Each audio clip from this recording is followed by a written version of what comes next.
The B1 Night Rider is in the building. The B1 Night Rider is in the building. Folk, it is Thursday, so you know we got to have our talks. And this week is going to be very special because this week we have on a legend of new black media. That's right. That's right. We have Brother Taurean Reign. I said this week, let's bring him on. We combine talks with my Bet on Black with Kid Gravity series, where we spotlight black businesses and social media people in Hollywood and the arts. And I said, we're going to do this and we're going to do it proper. So, yes. Brother Taurean Reign, how are you? I'm doing great. How are you? I am good. It is, I got to do it for the folks. It's sunny today out here in Georgia. It is sunny. It's the same. It's the same here in Maryland. Like the weather's actually really nice today. You wouldn't think it was. You wouldn't think it was fall. Like my car clocked 84 degrees today. I had to come out of my jacket. Yeah, I think what are we doing today? I think we 77 today. 79. Yeah, 79. Nice little breeze. The sun is hot. It's all good. Yeah. But we know what's not hot, folks. This constant barrage of let's show how base black people are. And we're not talking about BASED. Just drop the D because they don't care about us. MJ told us this years ago. Mm-hmm. They still holds weight to this day. Yes, sir. And we got a lot to talk about. Because a lot has happened over the last week, especially with these midterms. And Lord have mercy, November 8th is going to be fun. But I'm going to let my guest introduce himself, and then we're going to get into it because I want to get his opinion on something that just came out. All right. Well, for those of you who are unaware who I am, I'm Taurean Reign Reloaded. Been doing videos on YouTube probably since 2016. Well, actually, I started my original YouTube channel when I was in college back in 2010. And it's crazy to, think how long ago that was now when you put it in hindsight. But really, when I was doing videos at that time, it was just basically college stuff. I kind of wish I still had that channel so people could actually go back and look at where I was then versus how I am now, the growth and everything like that. Because what I was talking about back then was nowhere near where it is now. Then I just kind of stopped from doing videos on there after I graduated from college in 2011, and then picked it back up in like 2015 when I did one of those ancestry DNA things, and I just recorded my results, and I had started to gain an audience from that, and then I just left it alone again. At that time, I only had 344 subscribers on the channel. And then all of a sudden, I was like, you know what? I came across something that made me want to dust off that particular channel again and said, let me go ahead and see what I can contribute. And at first it was like, I don't know if I'll enjoy it because I didn't really like the sound of my voice or anything like that. So I would record things just to see how my voice would sound because I want to know how I sound, because I guess however I would sound, the audience would, receive that as well. But everybody's palate is different. So the whole opioid plague stuff kind of just fell into my lap unexpectedly. And I said, oh, this would be perfect for me to like kind of really relaunch my channel and like really take it seriously. And then I just started doing videos repetitively over and over again. I used to upload so many videos a day before I had a set schedule of 3 a day. And people just started to come over. People started to, figure out who I was. And I just started to get into my own groove and, started gaining an audience. The original channel got up to like 15K. And then unfortunately, in October of 2017, I put out a video where just the title alone, I guess, certain people of the PC kind got offended what I was saying in the title, just the title. And that channel ended up getting taken out. Luckily for me, I had a backup channel, to the side, to warn my subscribers that the channel had got taken down. Then started up this one. This one almost got taken out almost immediately. I had to put it on private for a little bit to like save it and use another channel. And, then this one is, long story short, here we are now, 50,000 plus subscribers later. And after a lot of revamping, but still keeping the message the same, I got returning people, I may have lost some people, but it is what it is. I've gotten new people, and also, that's mainly a tribute to people like Professor Black Truth, who I always like to shout out whenever I get a chance, because he was a huge reason why my channel had some exponential growth. Because you get a word in from him, like that's like getting the hand of God. So when he basically put it out there, about my channel, people would come over and they would say where they came from, or things of that nature. And I always like to pay it forward too, like if it's someone who's up and coming, because I know how hard it is to grow on YouTube when you talk about the stuff that we talk about. So if I find people Mm-hmm. are lined up with me and my line of thinking, I will put them out there as well. And people trust my judgment. And I say, just make sure to tell them who sent you.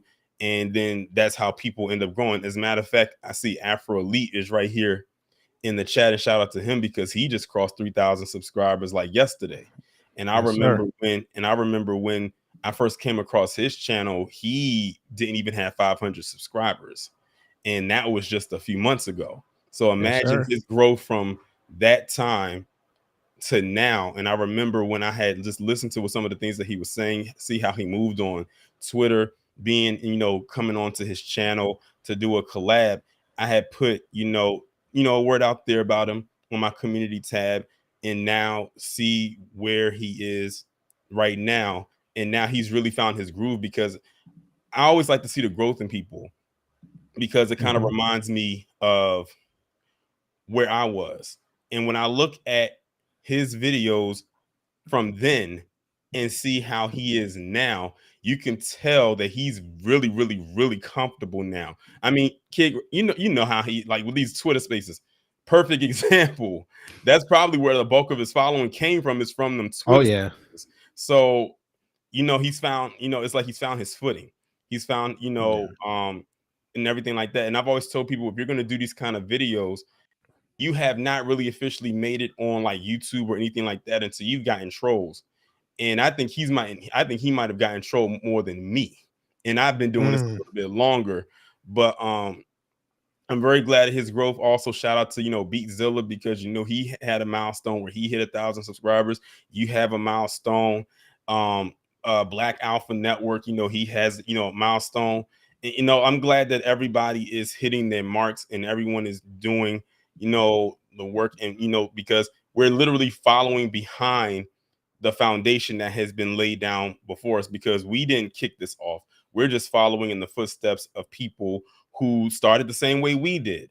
But we are just finding our own space and our own platform to really push ourselves out there and get the narratives out there that need to be pushed for the masses with what we have. And it's crazy because see how great our voices are when we don't even have a big financial backing.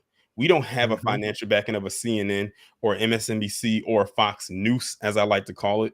We don't have millions of dollars all between us, but our voices are so amplified on social media that people are seeing who we are. I mean, look at Big Sister Loudmouth, as I call her, mention people like Kevin Samuels and Tariq by name.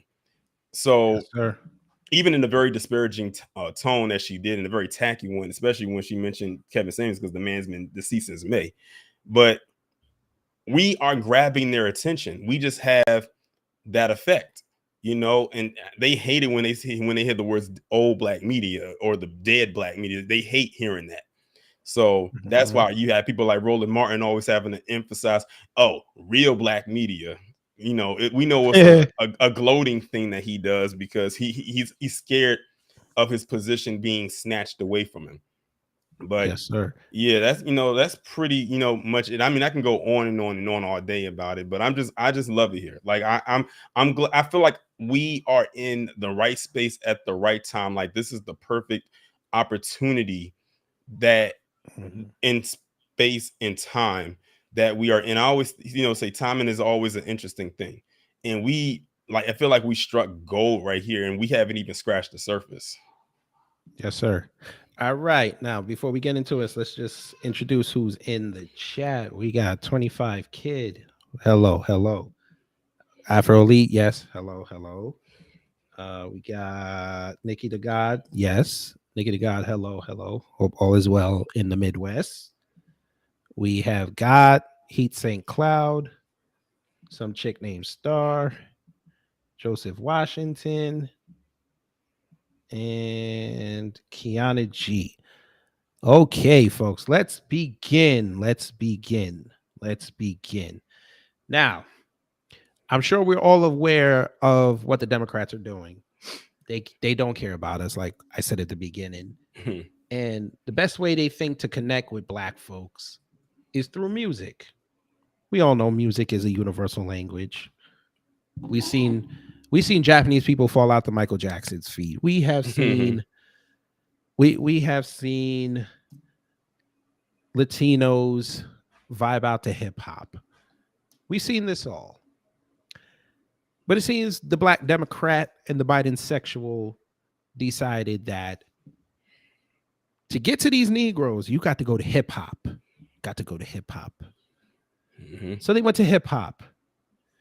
And Lord have mercy, did they go to hip hop? They brought out Zesty Santana and Trina to do a song called No Voting, No Vucking. Because, of course, they can't say the F word. So they thought they were creative. We all saw the video, folks. It's been universally panned.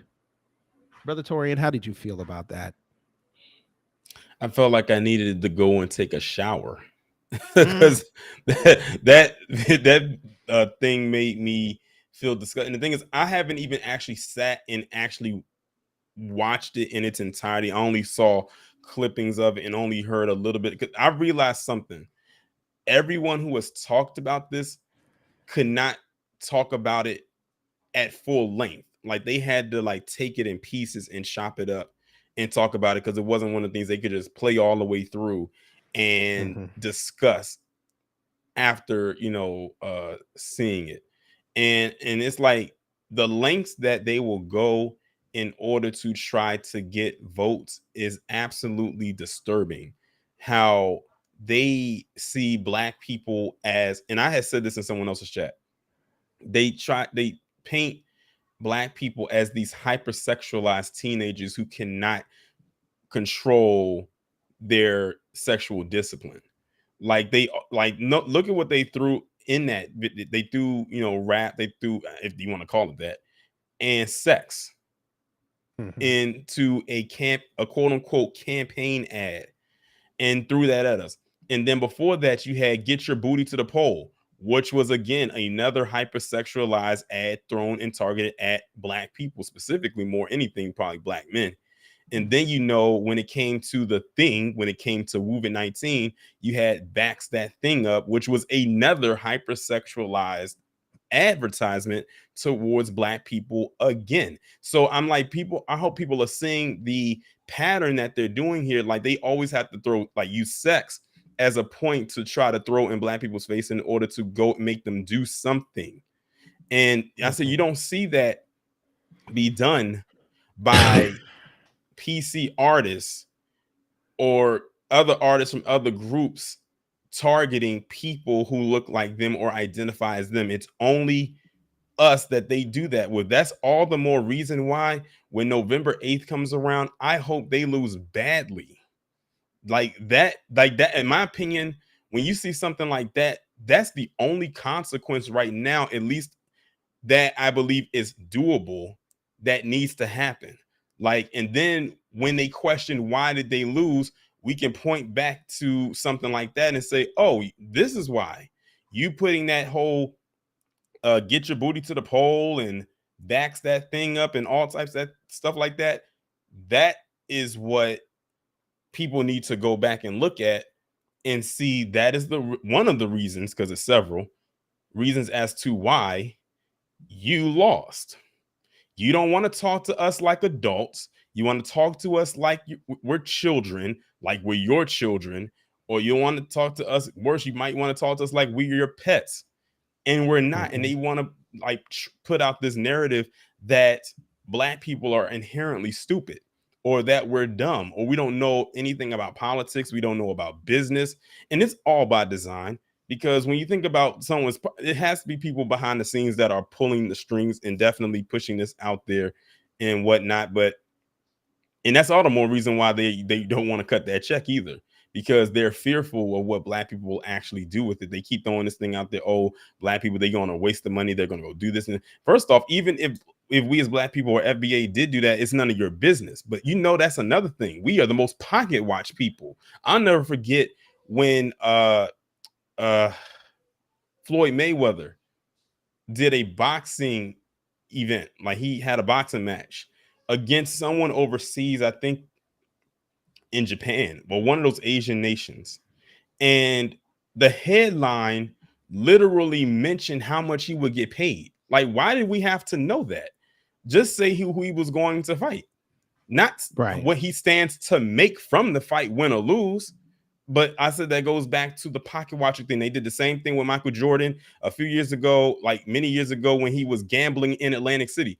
Who cares that he's gambling in Atlantic City? Y'all made it seem like gambling is illegal unless you get a gambling addiction and it goes off the rails. But he's gambling with his money. You made it seem like he went to go rob someone to go gamble with their money. But again, that goes back to the pocket watching thing that black people get hemmed up with.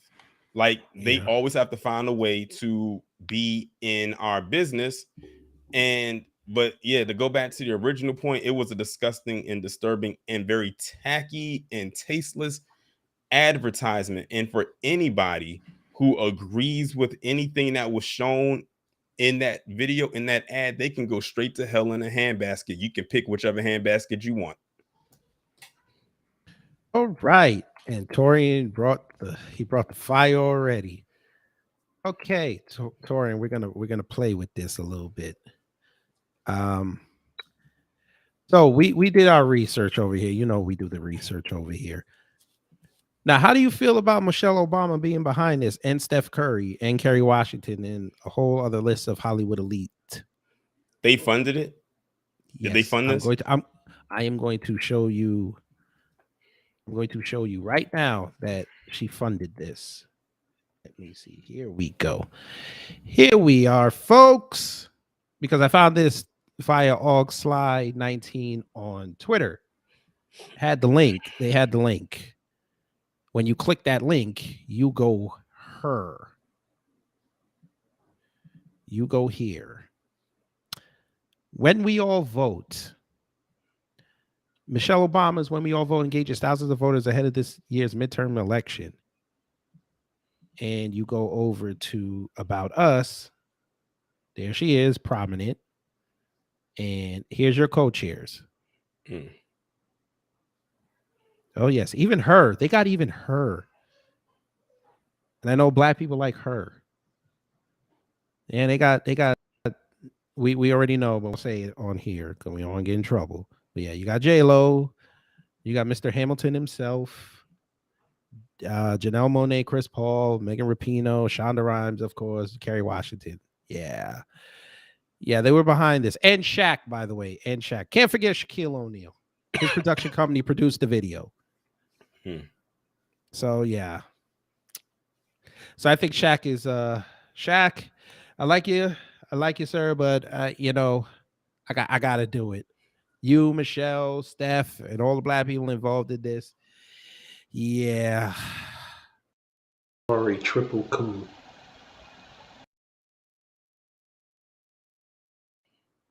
Yeah.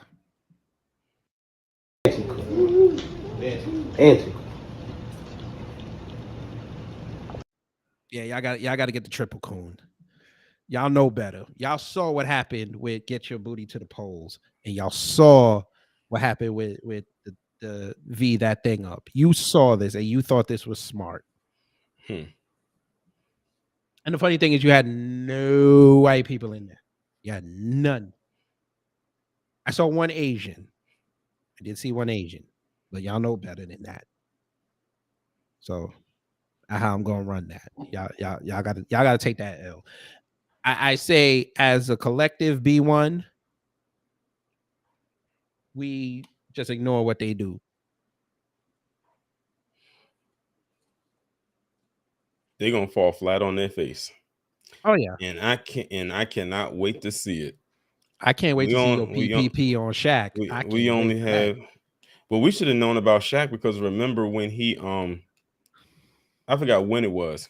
He had it was something dealing with his sons where he was saying that when his sons reached a certain age, and it was a very young age, that he would like toss them out or something, like they would be on their own. But when it came to his daughters, he would give them all kinds of financial backing as long as they needed it. So we saw that gynocratic route he was on then. Mm-hmm. So when this comes out, oh, it's like it's no surprise. Yeah, I was done with him when he started taking up with them cops during some of them police shootings. I was like, dude, nah. I could take Charles Barkley doing that. Nah. You're supposed to be from Newark, sir. You know how them cops are. But again, he's a cop too, so I should have been surprised. Yeah. Yeah, so there's that. But let's move on. Black Panther Wakanda Forever. They dropped the trailer on Monday. It was Tuesday. Okay, no, Tuesday. Hold on. No, wait. No, it was Monday. It was Monday. Yeah, it was Monday. Yeah, it was Monday. It didn't move me. The only thing that I liked is they finally got a character right. They made sure Namor could fly. But it didn't move me. I did a breakdown of the trailer. It didn't move me. It wasn't enough action for me. But you know, I did like how Marvel slipped in that Namor was going to talk to Black Panther's mom any kind of way. I did see that. I know that missed a lot of people's purview, but yeah, I ain't with this. I don't know if I'm going to see this movie in the theater. I don't know. Well, the movie is 2 hours and 41 minutes, so it is relatively long. They said it's the second longest behind Endgame, which is like 3 hours. So it's like short, like 20 minutes. Yeah, but we understand Endgame. We understand that. This, I don't know. 3 hours, I need another trailer. That's what I need. I need another trailer. Hype me up, please. I'm not hyped. Well, I understand why they wouldn't show all of that in the trailer. Well, they couldn't show it, like every single thing in the trailer. Like I said, the movie's 2 hours and 41 minutes long. So imagine what we have not seen yet. And it almost makes me wonder how long the rough cut is. If that movie's 2 hours, if that's the final cut, probably like 4. How long was it when they started taking certain like stuff out? Yeah, probably like 4. Other film itself. But I'm gonna check it out because I'm just curious. I'm curious to see what they're going to do. I mean, they had that big reveal at the end, but it's not surprising to anyone. I'm just actually, it's kind of shocking that they actually showed it. Considering, but the toy spoiled that. Whenever they got to promote toys, that's always going to be the spoiler part right there. If you got kids, good luck. But I'm curious to see what is actually going to happen with it. Now I know a lot of people said, like St. Cloud said in the chat, he said ain't nobody got time for a 3-hour T'Challa less movie. That's here's the trick bag. This is the trick bag right here. And Kid, you probably know exactly what I mean by this. So how they always try to say, people say there's not enough movies out there with Black representation or Black lead. So what happens is they'll give you something, and if people don't go and support it, they'll use that as an excuse to not produce any more of those. That's why I got so mad when what happened with Birth of a Nation with Nate Parker, because I'm like, oh my God, do you know what that could have opened up the doors to for more of our Black heroes who actually existed?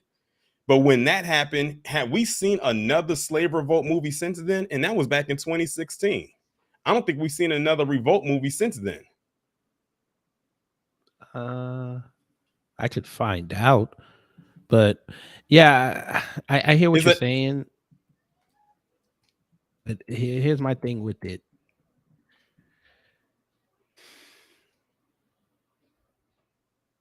How do I say this without saying it? All right, fuck it. I'm just gonna say it.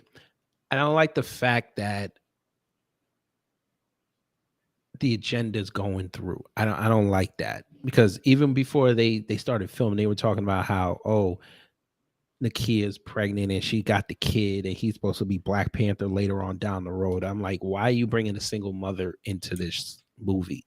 We didn't need to go there. Like, we don't even see that relationship really develop. But now all of a sudden she's gonna have a kid 4 or 5 years later. well, I told That's one one thing. thing. That's one thing. Well, one thing that I had said that I had told people that I wish we could have had, or that we was robbed of, you know, by them not recasting them, is we were robbed of the T'Challa and Storm wedding. Because as we know, like in the comics, T'Challa and Storm get married and they have a child. Of course, they annulled the marriage because they didn't even want black love in the comic series, but we know why that is. They don't even want to Right. see that in real life. I said that would have been something beautiful to see on screen. I remember when it was announced that Black Panther was coming into the MCU, and that was the first thing that came to my mind, is that I cannot wait to see that play out on screen. Because you know, you don't have a lot of even like in movies, you don't have like a lot of relate like black relationships shown on screen, at least in a nice and organic and positive way. It's always some kind of flaw, it's always some toxic stuff. But to have that, and it's combined with a superhero narrative, and then with the introduction of her character, we know who will come next behind her, which would be the X-Men. That would be like a perfect rollout right there. But now, you know, without T'Challa being there, this is what ends up happening. Now, they said the route that they could possibly go with is, because now that they're doing the multiverse thing, is they can have a variant of him, since now all of this is happening, since there's multiple variants happening and popping up all over the place. It was just like the timing of it was just, you know, unfortunate, you know, with Chadwick Boseman passing away just a few months before they was going to start filming.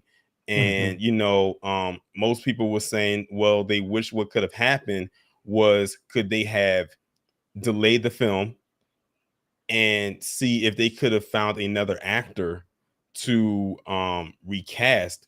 And one thing I was thinking is, what if they did reach out to other people, but they felt like they couldn't do it because they felt like they would have been stepping on his toes too soon or too early, or maybe they felt like they couldn't do it because the thing is, he is the first person to portray that character in the MCU, and he only had his first film, the, you know, Civil War, Infinity Right. War, and Endgame. Okay. So he Yeah. only had his one solo film while he was basically being a supporting character in other movies.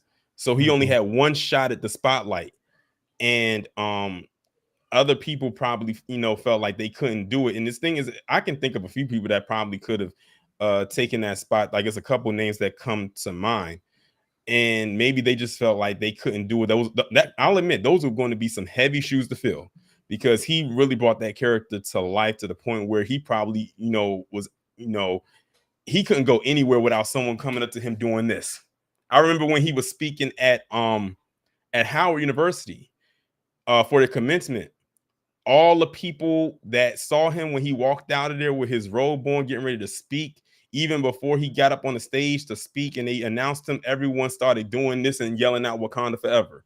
So like, now it's like he was locked in with that role. So when it comes to recasting, it's easy for us to say to recast it, but unless you are in that position, like Ryan Coogler, and I can even throw Kevin Feige in there, it's a difficult process.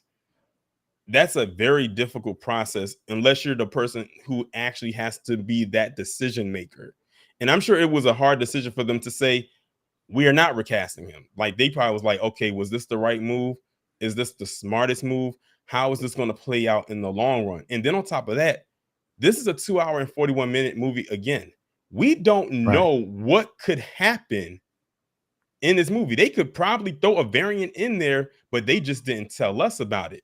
See, it's easy because they can say, oh, we chose not to recast them. That's what they said then. What has changed now? And one thing you got to remember too, a couple weeks ago, which is probably why they took them a while to drop this trailer, they did some extensive reshoots. Yep. So who knows what they threw in there that we haven't seen yet. So until this movie comes out, we don't know what they put in there after we thought they were completely finished. So I'm gonna just leave it right there. And after this, if I was Ryan Coogler, I would take a long vacation because I know this had to be a stressful shoot for him because he had that incident at the bank last year. Remember, was it last year or earlier this year? So this year. So I know that he is probably going through it. And then on top of that, they said that this movie is really good. They are considering having him be the director for Secret Wars. Now that's going to be a huge film because that's following behind the Kang Dynasty, which comes out in a couple years. Like that's going to be the part 2 of that, which is like this saga's Infinity War and Endgame. So, so he's going to have a lot on his plate. He actually had to not be a part of the Creed 3 in order to do this Black Panther movie. Right. Yeah. The only thing is too, he said that he was going to actually quit after what's the name died. Who, Chadwick Boseman? Yeah.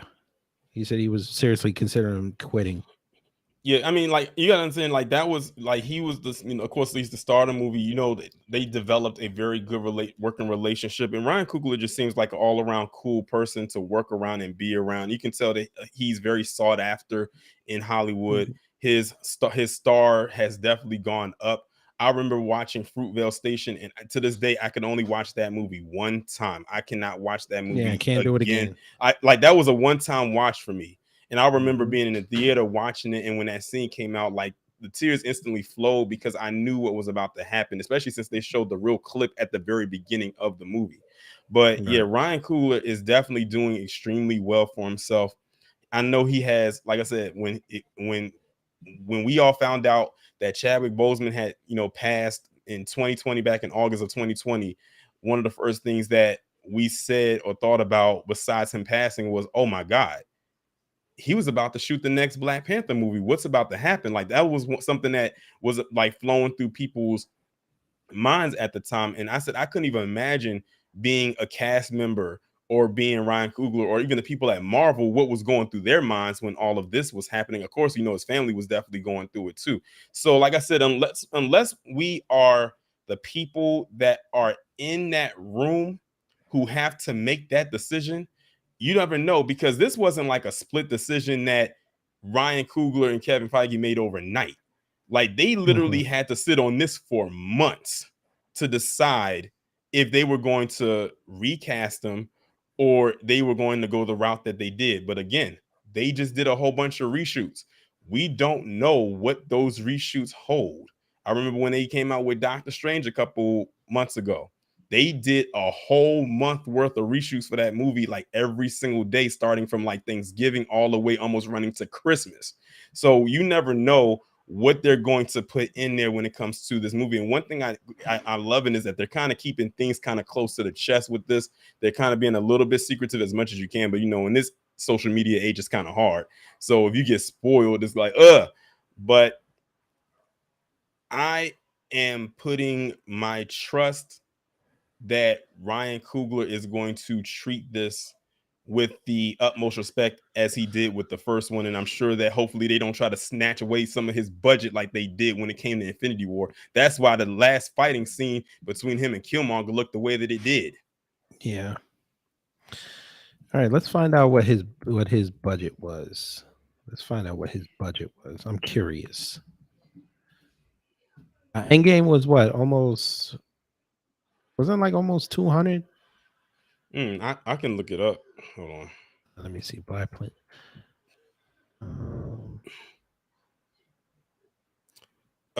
356 million was Endgame's budget. Damn. Yeah. All right, let's see. And you can see why. You can see why. Yeah. Well, it was a lot, and you got to pay everybody and a lot of stunts and stuff. Yeah. Huh. And the Infinity War budget was 316 million. So you're talking about a $40 million, no, $30 million difference between the both of them. So you got to think when you look at that last scene, and people was like, why does the last scene look like that? Why does it look like some CGI from the early 2000s? It's because they took some of the budget for the visual effects of that scene and put it into Infinity War, which we know was about to come out that fall, came out a couple months later.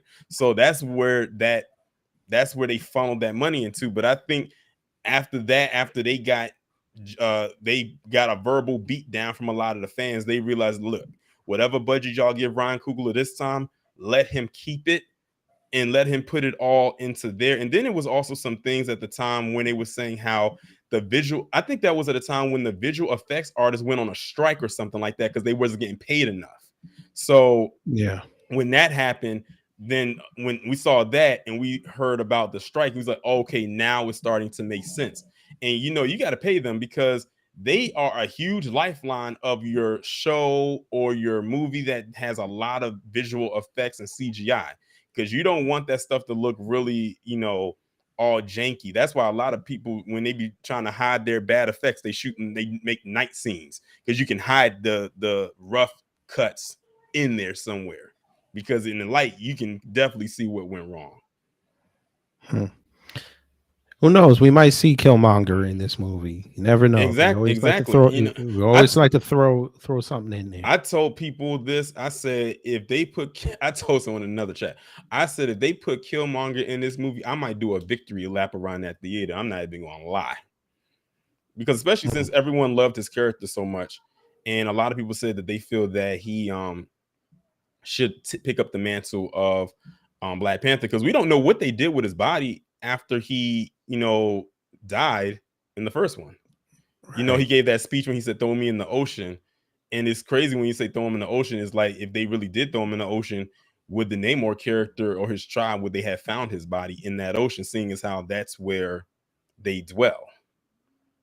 Yeah. But I mean, we'll see. I mean, when the movie comes out, everybody gives their take on it and whatnot. I'm gonna try to, you know what? I'll see if I could try to get a Thursday ticket, because the tickets are out now. I'll probably buy them tomorrow. Yeah. See if I could get the jump on these other YouTubers. They probably saw it like that Monday or something. Yeah, if you're a person that does like movie reviews or like in that kind of stuff like that, you might get tickets and go to the premiere, which means you'll probably see the whole week before we do. So but they usually tell them. They usually tell them to drop it like the day it comes. Yeah, out, like the night before. Yeah, like when the embargo lifts, which I thought was so smart for them to do when it came to what was it? I think they did it with Infinity War and Endgame, which was to release both of those movies in the years that they came out. I mean, on the same day worldwide, because worldwide releases, they always have different release dates. So yeah, I just looked at it. They said it's going to be international first before it comes here. Okay. Like Australia and Italy get it first, and then we get it on the Friday. Yeah. Well, the whole world will get it on Friday. Yeah. But like I said, when it came to Endgame and Infinity War, they didn't do one place gets it first, then we get it next. They said, no, we're going to release it all on the same day here and abroad, which I thought was a smart thing to do, which I think was a huge reason why it was so successful. And I think they did it because they didn't want leaks and spoilers and stuff like that. I think a lot of movies who do international releases should start looking into doing that, honestly. If they can.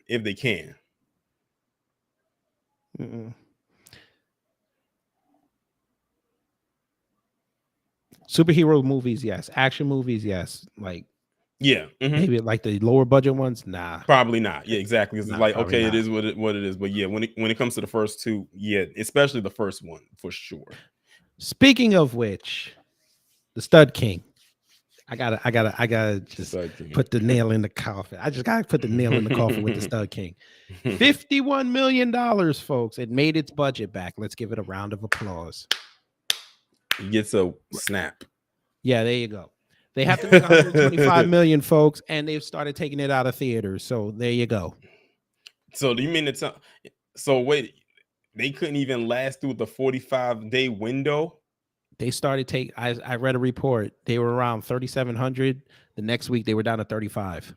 They started taking it out.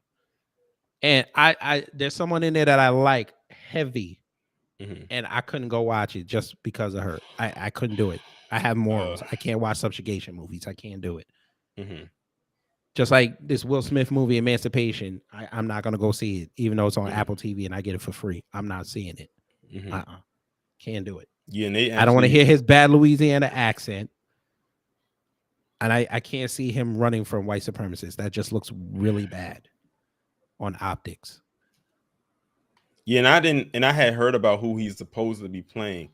I was watching Corey Holcomb, and they were talking about that. They had brought that up about who he was portraying, and I was like, oh, from that picture, like the guy that has all the lashes on his back, that's who he's portraying. It's a very infamous slave picture. And I said, oh, that's who he's portraying. And then, of course, now with that, they're saying, oh, there might be some Oscar buzz around it, because they love to throw Oscar buzz around this type of movies. But then they said, I don't know. It's going to be kind of iffy because, of what happened earlier this year. We're split if we're going to nominate him or not. And, if we do nominate him, we know he can't come to the awards show. And if he does win, we're just going to have to mail him his award. So he can't really give a speech. I mean, he can give a speech, but he'll have to do it maybe on his YouTube channel or his Instagram page. But he won't be doing it on his, in the telecast. It's not going to be on the telecast, not even virtual. Like, we can't even call him in from Zoom and have him accept his speech. So yeah, they said that they're like split on that, but they, like I said, they love to give they love to give nominations to those type of awards. I mean, to those type of movies. I even heard, speaking of, you call it a Stud King, they said that they might even try to look to giving nominations for that too. I said, of course they would. Yeah, because that's another stereotype right there that they'll put out there. So they even said that they might look into or people are pushing for them to possibly nominate Angela Bassett for her portrayal in the new Wakanda Forever movie, which I personally, if they do give her a nomination, I would give it to her over Viola Davis. Yes. Even though she's playing a fictional character, but the way that I'm seeing her deliver those lines in these trailers, I know she's going to give a hell of a performance overall. And I like that they're doing this, because in the first movie, Angela did not have a big part. Like, she was really like the epitome of a supporting character. She didn't have that many lines. She didn't have that many scenes. Yeah, she was a grieving widow. Now she has to be a grieving widow and a grieving mother. So now she has and ruler. Yeah, so she has a lot. So just based on the trailer and the line she has that she's delivering and how she's delivering them, I think that they should nominate her for a couple of awards and even win some. And she's long overdue. Angela Bassett has been acting since before many of us have been born, and she manages to nail every role that she does, even if it's in movies that we may not be too fond of.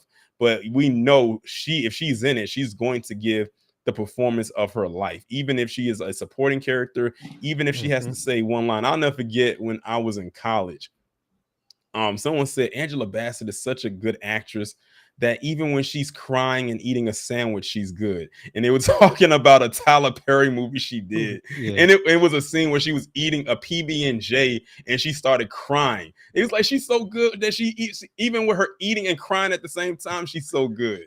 And we can't forget that even at 62, I tried. But I fuck with Courtney B. Vance. Fuck with him. Yeah. I don't think you'll be alone, with that narrative, because Angela Bassett is definitely, with ageless beauty. And speaking of, originally they wanted her to be Storm in X-Men, but she said she just didn't like how the character was written, so she backed out of it. And I think she would have been a Firestorm, but they gave it to Halle Berry, and at that time Halle Berry's stock was really high. So to also bring in a younger audience and some eye candy for sure, they casted Halle Berry. So there's that. But I think she would have been a Firestorm. But her being in this role that she's in now, at least now she's in the MCU, and she's playing a role that I think is actually very suited for her. If they give Angela some fighting scenes in this movie, I'm gonna lose it. She still got them arms. She still got them arms. I said, I'm looking at the trailer. I said, do y'all see she's still kind of toned? But when she was in What Love Got to Do with It, that woman had biceps. I'm like, whoa, she was lifting the gym off the foundation. Hang on, I need a second. All right, second done. I had to calm down a little bit, but yes. Angela, come talk to me one day. One day, just let me, even if it's 15 minutes. I can help you do press for the movie. 15 minutes, that's all I need. But right, yeah, but there was also a rumor, and I'll get to your question. Heat St. Cloud. They're saying Keke Palmer might do a biopic about her. Perfect casting. Okay. I've always said that. A lot of people have said that Keke really does look like a young Angela Bassett, and she really does. Like in the face, she really looks like her, and I think that she could definitely pull it off if they ever decided to do a biopic about her. I think she actually could do it, honestly. Cool. Now, I understand a lot of people aren't fans of Keke Palmer, but I will say that when she does get a particular role, she can definitely pull it off. Like I will say, like that she was one of the best parts of the movie Nope. Like she kept it. I don't know if did you see that?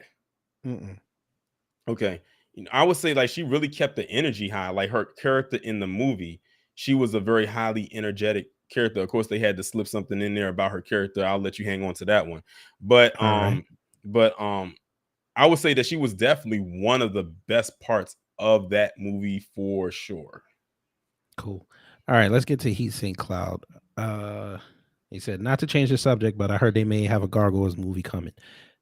Well, one of the writers that did the comic back in the day, they're starting to write new comics for that under the Marvel banner. So that's one thing. But I have heard that's been bandied around for years. Mm-hmm. I don't know how that's gonna work, really, especially with the animatronics. I don't know. I know how Disney is. They cheat. They like to go CGI all day, every day. I don't know if we'd pay to go see a CGI version of Gargoyles, even if you got Keith David doing the voice. Well, hold on. They have a gargoyle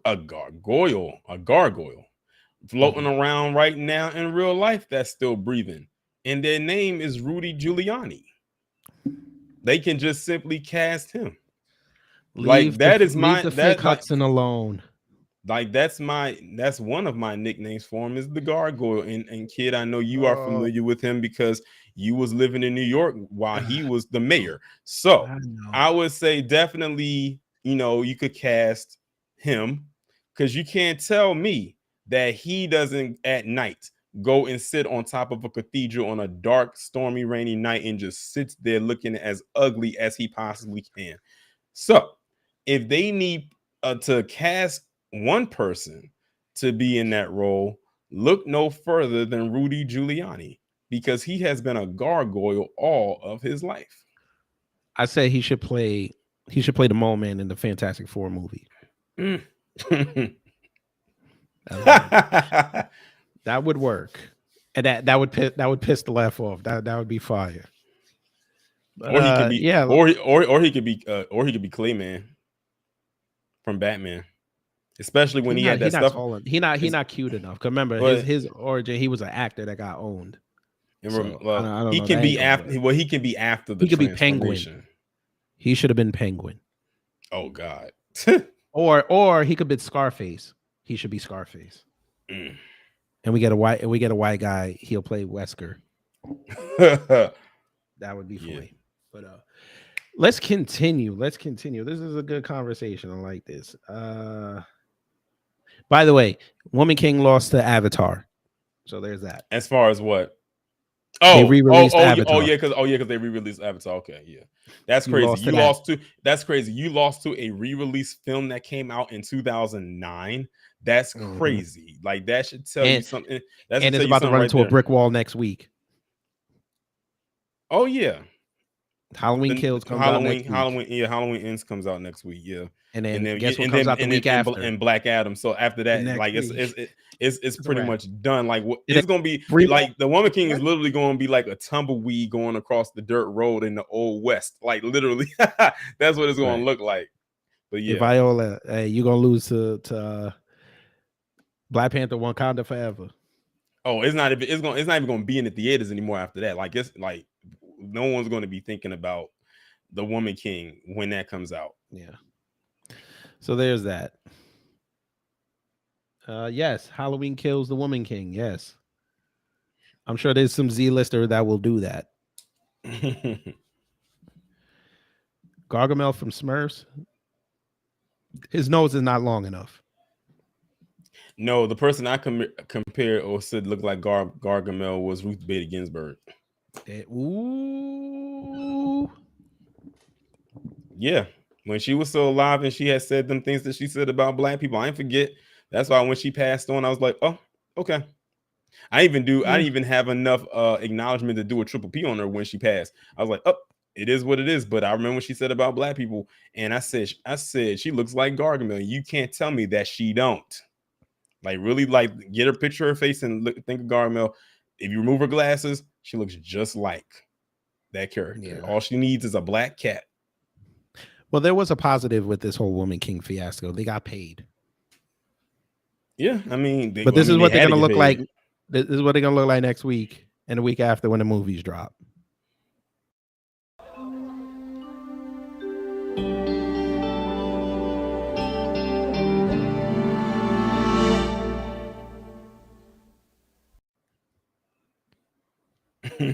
You kill me when you play that clip. And it's crazy. It's crazy. It's so perfect. It's crazy because I know what episode of Family Matters that is, and it's a sad episode too. It's a sad episode too. But just know when Candace Owens gets her wake up call, that is going to be on repeat for about 10 minutes. I told people when the Coonstress gets her wake up call, we are going to have a nice marathon stream on my channel when that happens. Her and Fakem. I don't care if they happen at the same time, that'll be phenomenal. But that's like catching lightning in a bottle. So I will, be realistic and say that it's going to happen at separate times. But when they do, and because they will, trust and believe it's going to be like chef's kiss. It's going to be like the best day ever. And we cannot wait when that happens. I can't wait till November 8th. I can't wait. We know that you can't wait. I think out of everybody that I have a conversation with when it comes to the election, you are probably the one that's anxious about it the most, because it's like because you're really deep into the political spectrum. So, most people wouldn't understand why. I mean, they should, if they are aware of what could happen, go either way. I said it's going to be, I told people it's going to be a lot of laughs. It's going to be a lot of tears. It's going to be a lot of happy faces. It's going to be a lot of sad faces. It's going to be a lot of cussing. People. A lot of cussing. Oh yeah, people are going to be cussing like pirates and sailors that day. Like literally, like nothing else is going to be in the vocabulary, but 4 and 5 letter words. I swear to God, when all right, we got to play it. We got to show it. Essence, how far you fallen. How far now I have not seen this. Why does this look? Hold on. Why this is real? She look like? Why does she look like an ornament? Why does she look 20 pounds lighter? Now she yes, just this took, is real. Then, she took that picture when she went to Chick-fil-A. Was that before or after she told black folk no reparations? That was probably after. All right. Folk, when she loses on the 8th, bro, I don't care how late it is. I am going to stream this. I will have on. It's going to look like December 31st. I am getting poppers for this because y'all don't understand how much I loathe this woman. This woman, if she's elected, Georgia is done for black folks. I hope y'all understand this. I tell you this all the time. We cannot have this woman under the gold dome forever for 4 years, because 4 years is going to seem like forever. Black folks are going to lose their livelihoods with this woman here. I'm holding out hope that they're gonna come to their senses and not vote for her. I mean, isn't her numbers like lacking? She's down 7 points right now, but shout out to Great Black Shark because he educated me about the Georgia politics. She ain't popular in the southern part of Georgia, and the central part. It's only what's keeping her afloat is Atlanta. Oh, okay, but that's still bad if Atlanta's keeping you afloat, but you're still down 7 points. Yeah, I can't wait to see, and I know that you'll talk about it, so I'll probably just wait and see what you say. But I can't wait to see what them exit poll numbers are going to be looking like. I'm talking about all the way down to the simplest demographic. I'm talking about gender. I'm talking about race, age. Oh, I'm more concerned with how AAPI came outside, because if they lack those numbers, man. Not only them, but the Latinos too, because she went out there and she flaunted herself but in Latinos front of them. Always go to the Republican side. She's really she's trying to get to the children, and they can't vote yet. Exactly. And those that can vote, listen to their parents. Do you think this will be with her? Do you think this will be her last hurrah? Like if she loses? Okay, I'm gonna scare y'all folks right now. It's gonna be her last hurrah in Georgia, but I see her taking a shot at the big chair. What, the presidency? I think she's gonna be one of the Democrat nominees. I still contend that they're gonna give, since Biden said he gonna run, I still contend that they're gonna try to put Matthew McConaughey up there. I still contend it. But I could see her at them debates. But if they say no to Biden, she gonna be on that stage. However, the wrench that could be thrown in her plan is with the way that he's moving right now could possibly be Newsom. I'll say no. Only it depends. Here's where it encourages y'all FBA. It depends on how it goes with the reparations task force. Didn't you talk about Didn't you talk about the latest thing that he just did? About the vetoing when he vetoed them to extend it. When he vetoed the extension. I wanted to, but since I'm not FBA, I couldn't get into the video, so I said I'm not going to do it. I just did a short about it. But yeah, if that goes the way it should go, and that means California FBA get their reparations, he can ride on that. Because then they'll say, okay, if we get him in as president, he can motivate everybody else. So that'll help him. But right now, he'll probably be one of the first people to drop out. He got way too. People are gonna look at California and be like, listen, you with them Hollywood elites, you got all that dirt from 2020. We can't touch you. We can't. That's what I was saying too. I said that's possibly what he could angle for a job in the administration, but not the presidency. No.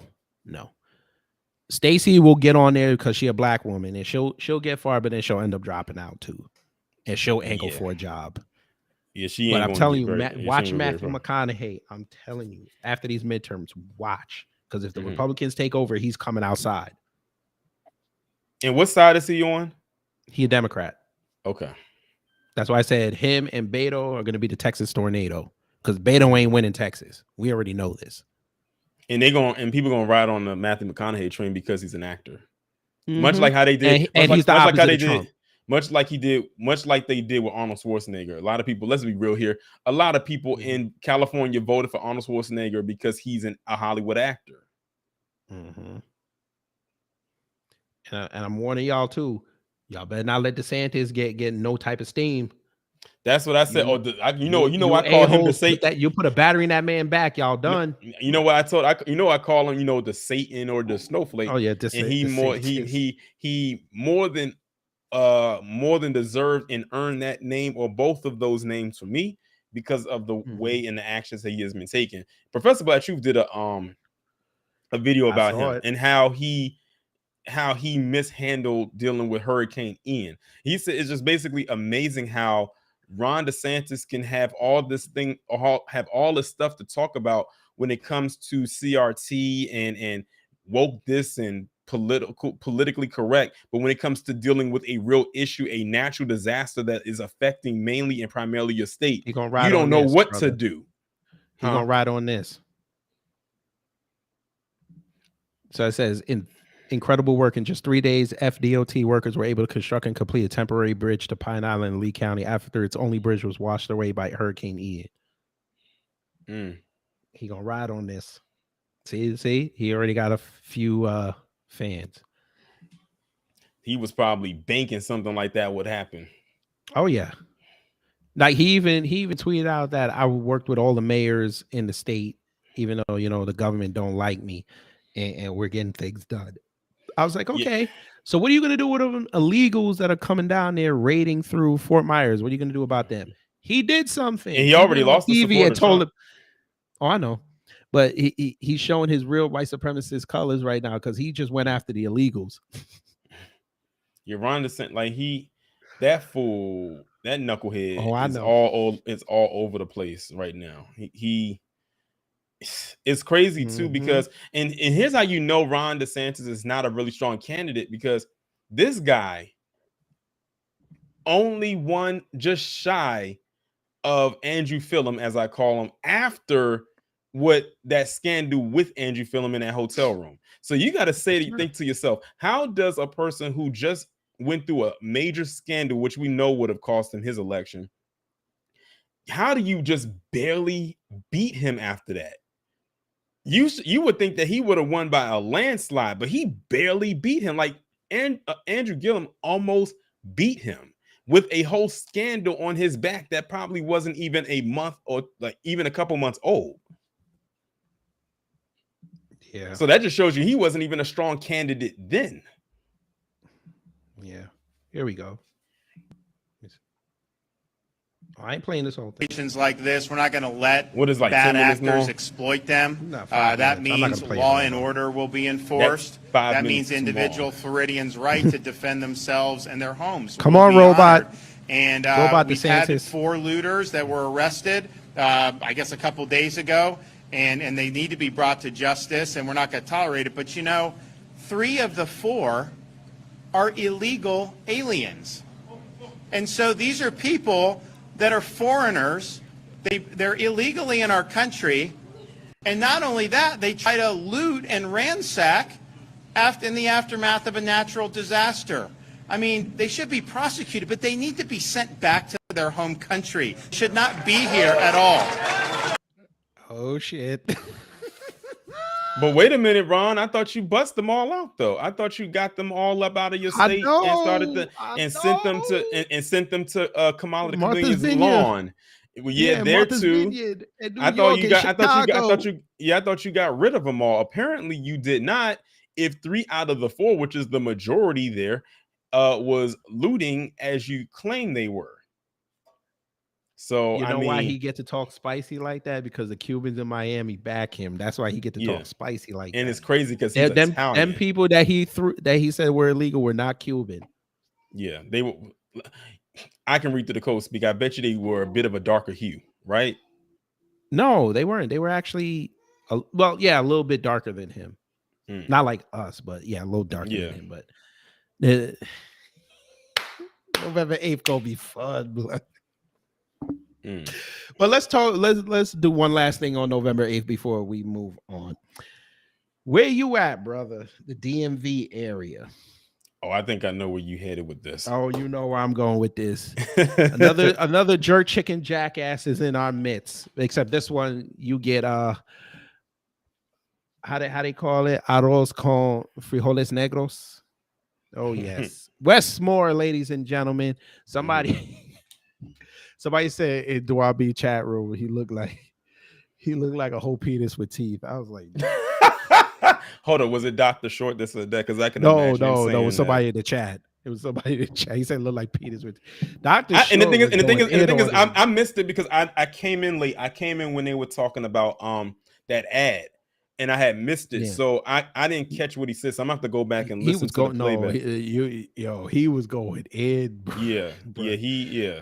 And rightfully so, because Dr. Short, he's in the DMV area too. So So we're keeping our watchful eye on Wes Moore. Like we are locked in now. Yes, of keeping sir. a watchful eye on him. Yeah, but that man, I mean, shout out to you and Miss Great Ape on Twitter for putting me on to this man.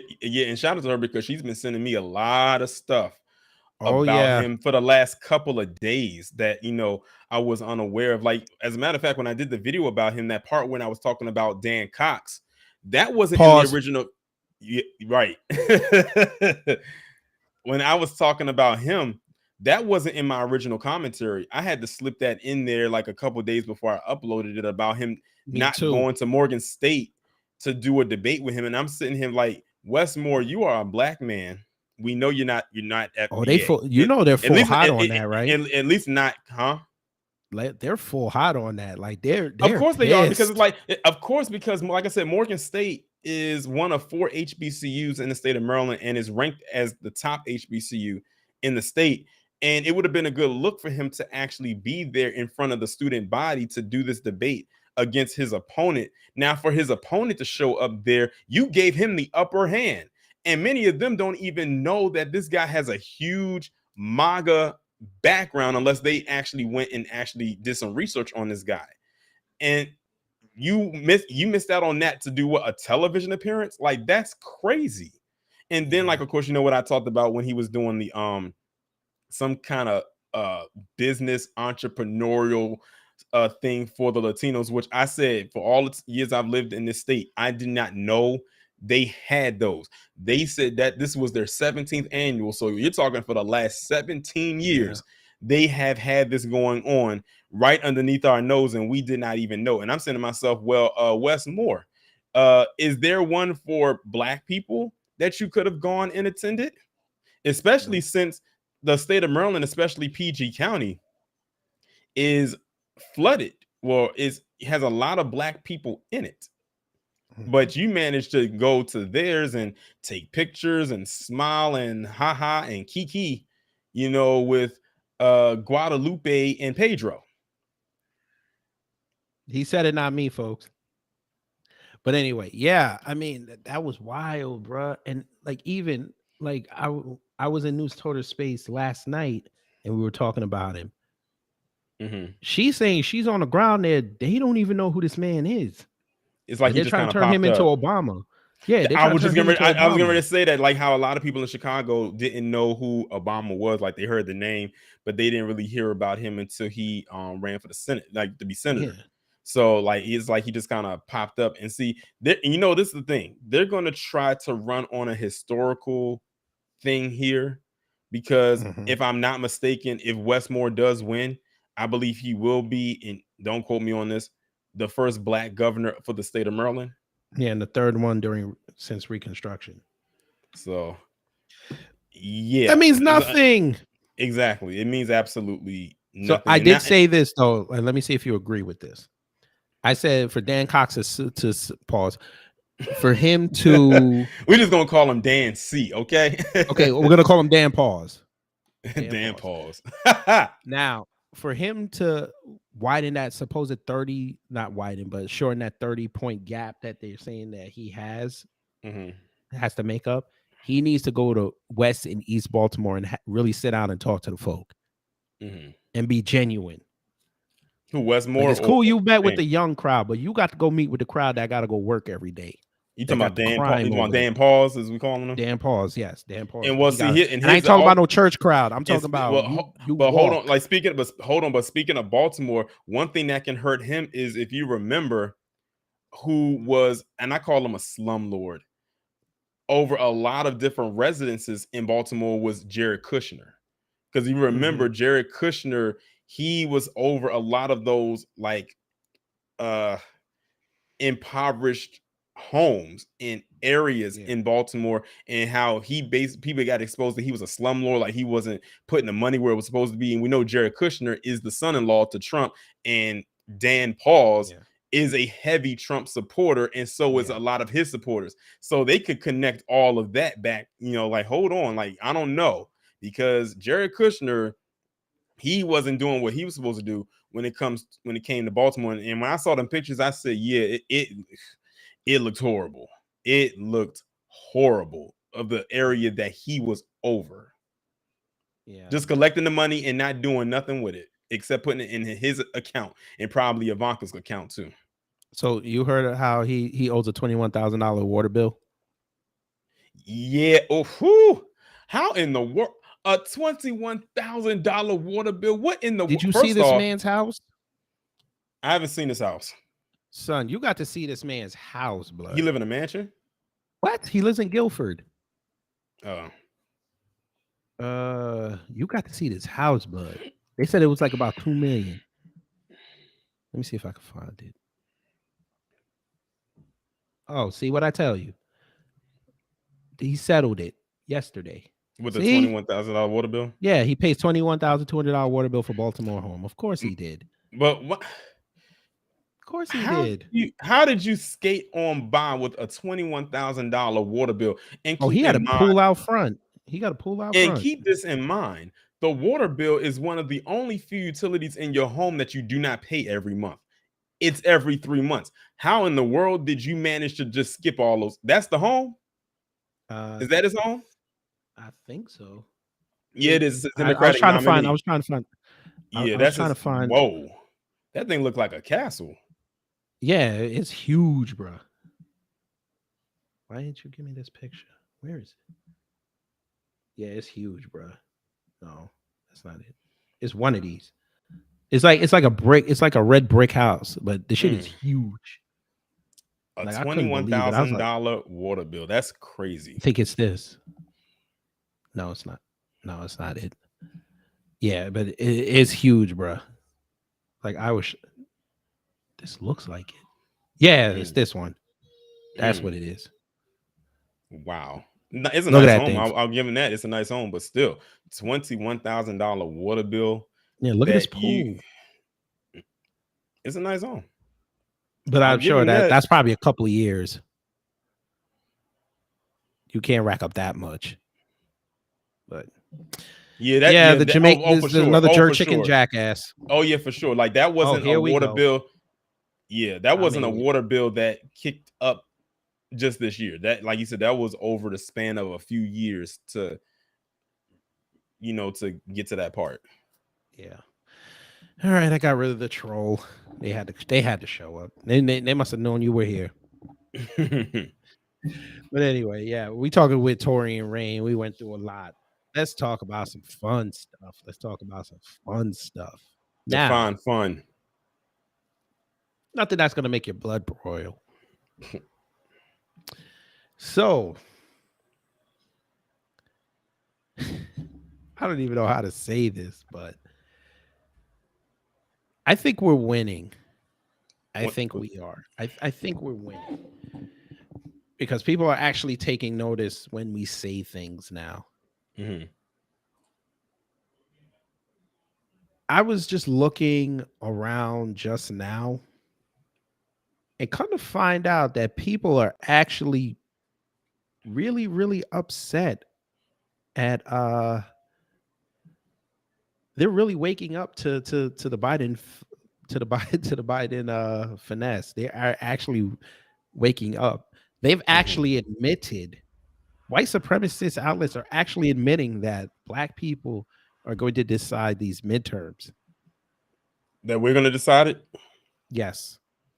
They said like that they actually finally acknowledged that we don't buy BS anymore. Oh yeah, because like I said, they be watching. They got their ears on social media and they be seeing the stuff that we be talking about, especially on Twitter. And they are now realizing that we mean business. Like we're not just going to be out there like some cheap prostitute that you just can sell off to any random person. Like we actually have demands that we want to be met, and putting out those wild campaign ads like the one that they just recently did is not going to work. Like, who are you talking to? Like, who is your target audience? Because it ain't us, and they know that. Right. And like I said, it's just it's childish and it's very ignorant at the same time. So either come at us correct or don't come at all. We would rather you do the latter, because you haven't done the former at all. Yes, sir. So I mean, it is what it is. Like if they feel like they're losing steam, which they have been for quite some time, then they have no one to blame for themselves. And speaking of blame, someone had said in the chat earlier that if Stacey Abrams loses, she's gonna point the finger at black men. I said, well, let her do it. Let her do it. I'll go live and say thank you. Thank you. Because right. I'm glad I did my point. I'm glad I did my service. Because we can't have you out here screwing us around. Exactly. But this is good. This is good. And I'm hearing good things about this Netflix movie, Intergalactic. I heard about it, but I haven't watched. I heard of it, but I haven't watched it. The animation style kind of reminds me of Into the Spider-Verse. Yes. And shout out to Afro Elite for this. Shout out to he just put this was the other thing I wanted to show you. Now, that video, I ain't gonna say its name. We got the YouTube numbers. For this video? Yeah, we got the YouTube numbers. And I see that dislike meter is extremely high. Yes, sir. Wait. Click. It says the no voting. Okay. Doesn't even have 1,000 likes. Nope. 322,456 views. Okay. But you want to know, of course, they had to make sure to pin that it was Atlanta.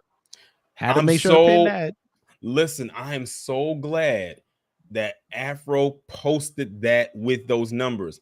Isn't it interesting how this video has less dislikes than that Little Mermaid teaser that has over 2 million? That shows you right there what they prefer to see when it comes to black people. But God forbid a black woman plays Ariel in The Little Mermaid, a fictional character. It's the end of the world. What a shame it is. Tabernacle. Let's throw an asteroid into the water. I'm just saying. Yes, I'm just saying. And that 2 million racked up in like a week. Let's see what this is at by this time next week. I doubt it's going to be at 2 million. Not with it being at only 25,000 right now. Yes, sir. Let me see. David Diggs. I'm just gonna see who's gonna play Sebastian. Wait, you said his name right. No. I'm trying to remember if this was the dude they tapped to play Bob Marley. Oh, he was the Hamilton dude. Okay. If he don't come out with a Jamaican accent, I'm telling my wife to go back and get her money back. I think he'll be able to pull it off. All right, so that's the last thing he has. All right, say less. I don't think it was him though, but okay, that's good. But yes, that dislike should be at 100,000. But most people see it on Twitter and social media. So exactly, that's pretty good. Yeah, and this is actually my first time seeing it on a YouTube interface because, most of us we got exposed to it on Twitter for the most part. That's where I first saw it, and then I started to see it on Instagram. Mainly because the same people that I would see posted it up on Twitter, I follow on Instagram, so I would see it on their pages. But yeah, he said, when did YouTube bring back the dislike? But so no, you have to watch it on the thing. Yeah, it's not on the main it's not on the main thing itself. See, like Afro, so he had to pull it up himself, and that's another reason why they took the meters off, so we couldn't see stuff like. Yeah. Oh no, I know they want us to have self-esteem issues. I'm gonna have to when we done with the stream, I'm gonna have to screenshot that with the dislikes, because that, like I said, that point that I just made in film animation art said about the Little Mermaid, like that one had 2 million plus dislikes in a week, but this only has 25,000 dislikes. Like I said, like they're literally telling on themselves. This is how they would prefer to see us. But let a black woman be feminine in a movie, then it's like the end of the world. Just like how they kept praising, as you call it, the Stud King. That's how they prefer to see black women, very masculine. And then this one, you got Trina, you know, she calls herself the baddest bitch, and then you got Saucy Santana, Zesty Santana. Well, listen, I got a couple names for him. You know, Saucy and Sasha and Sashay Santana. Yeah. And then it's just I didn't think anyone could get worse than Billy Porter, but Billy Porter, he passe. What I say? Oh, I call him Billy Pre-C Porter because he was high. I call him Silly Porter because he is silly. No, he is a whole clown. Yeah, but I just find it ironic that Trina did this and then they gave her I Am Hip Hop at the BET Awards. Go figure.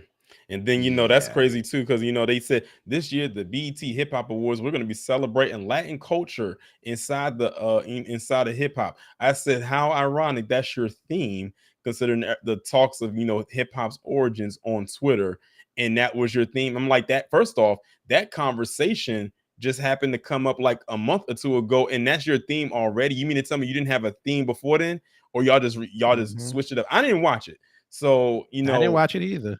So I don't know what they talked about. The only thing I saw was the clip of the Clips doing grinding. That was the only thing I saw, but I saw that on Twitter.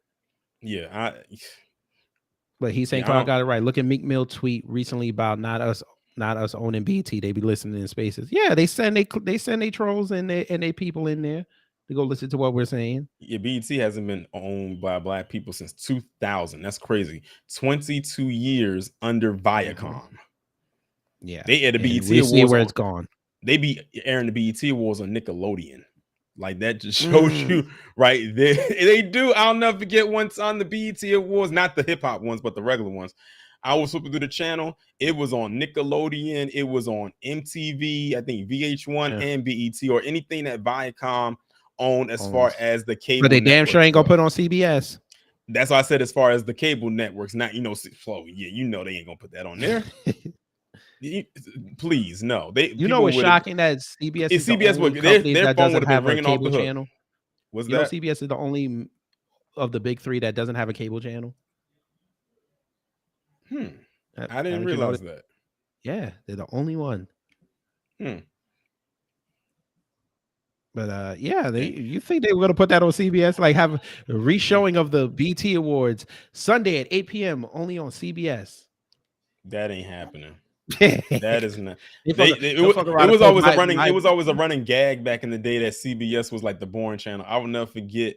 I was watching a episode of Family Matters. Now, you know, Family Matters that aired on ABC, and it was at the end of the episode. Steve and Laura was sitting on the sofa trying to find something to watch. Steve's they flipped through the channels, and Steve said, "Let's just go and see what's on CBS." They turned to CBS. It was some news program on. Laura and Steve both knocked out as soon as they started talking. I said, "Oh, they are shady." Yeah, they were shady, but then they did it. They went over there for their last season. Yeah. Wait, where was that comment? Damn, I just missed it. Just like Eric Johnson 94 said, she's Dominican. First off, I didn't know Trina had She's not Dominican. What is she? She's just black. Her dad said she was Geechee. Both sides.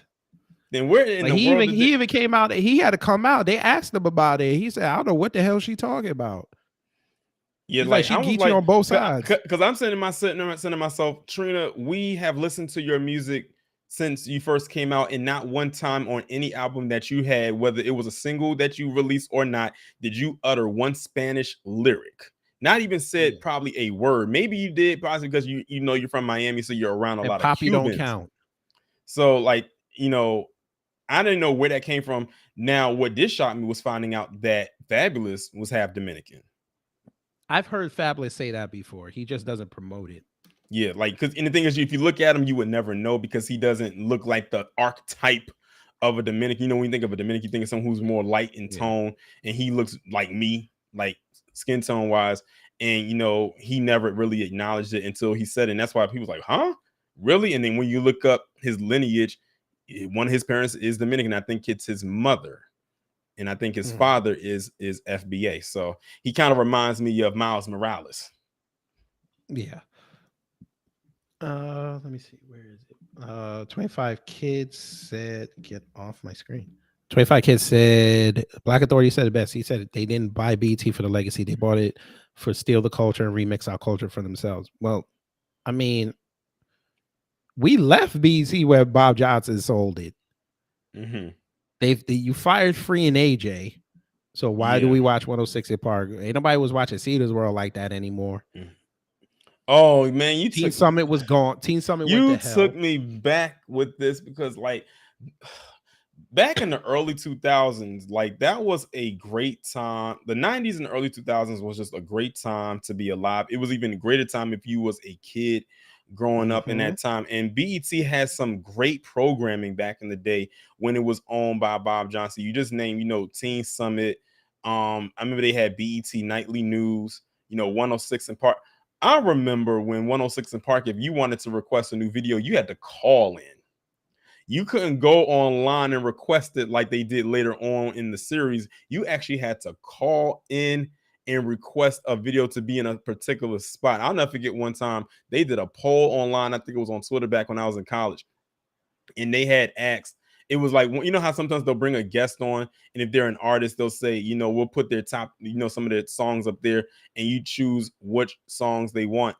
And Jamie Foxx was there. And I think at the time he was promoting maybe Ray or some movie he was promoting. No, I was in college, so it couldn't have been Ray. But anyway, they said, make a request of a song you wanted to hear from, what to play on the air. I requested Blame It on the Alcohol. And tell me why I just happened to go away. I didn't watch it or anything like that. Someone said, they gave you a shout out on 106 in Park and picked the song you requested. And I missed it. This was back when Terrence J and Roxy was hosting.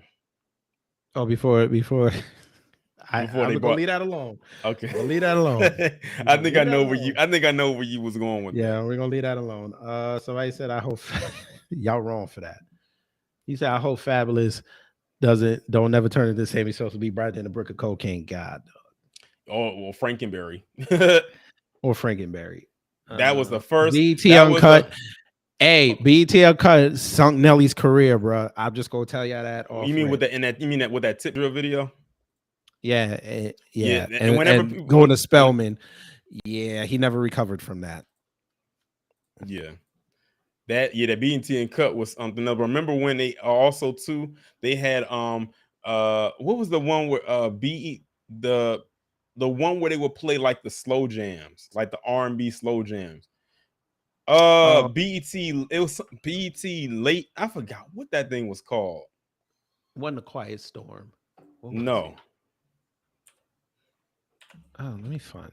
I don't remember. BET R&B show. Midnight Love. Midnight Love, right? That's what it's called. Midnight Love. That's I had to type it into Google. It was called Midnight Love. They would play that, and then right after that, they would play BET Uncut. You saw some shit. Exactly. And then the funniest part of it, you would watch that, and then it would go like play paid programming for like 2 hours, and then you go into Sunday Best. And then you remember and BT also, Gospel. Remember the one they used to always play? What was his name? Pastor Kearney Thomas. God! If you left your TV on, he would be your alarm clock. Every morning at 4 a.m. because I remember what time it would come on, and I would never forget because I was in college my freshman year in 2007. I left the TV on one time and I heard him, and I woke up. I'm like, who is this guy yelling God into the screen like that? And I passed the Kearney Thomas going around selling his personal prayer package. Yes. All right. Dark Skin Brother, hello. Eric Johnson, hello. Film Animation Art, hello. So he said, who's going to be the next celebrity has been to come out talking against us next? I wonder. That's a very good question. Well, after the midterms, wait, they got what? They got about a month. I'm sure they could probably bring somebody outside. Well, Meek Mill done already did his shot. Mm-hmm. I had to think.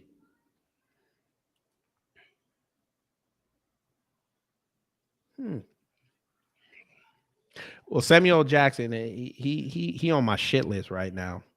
But Why? He's smart enough because he's helping fund Wes Moore, him and his wife. Oh, yeah. So that's not going to stop you. That's not going to stop you from watching Secret Invasion, is it? Nah, but that's years down the road. He has time to make it up to me. It's not years down the road. It's next year. Not even a whole year from now. Either comes on in March. Okay, he has 365 days to make it up to me. Or I'm gonna go in that theater hoping he gets killed off in the first 5 minutes, like a horror movie. It's gonna be a show. Yeah. Has been black celebrity.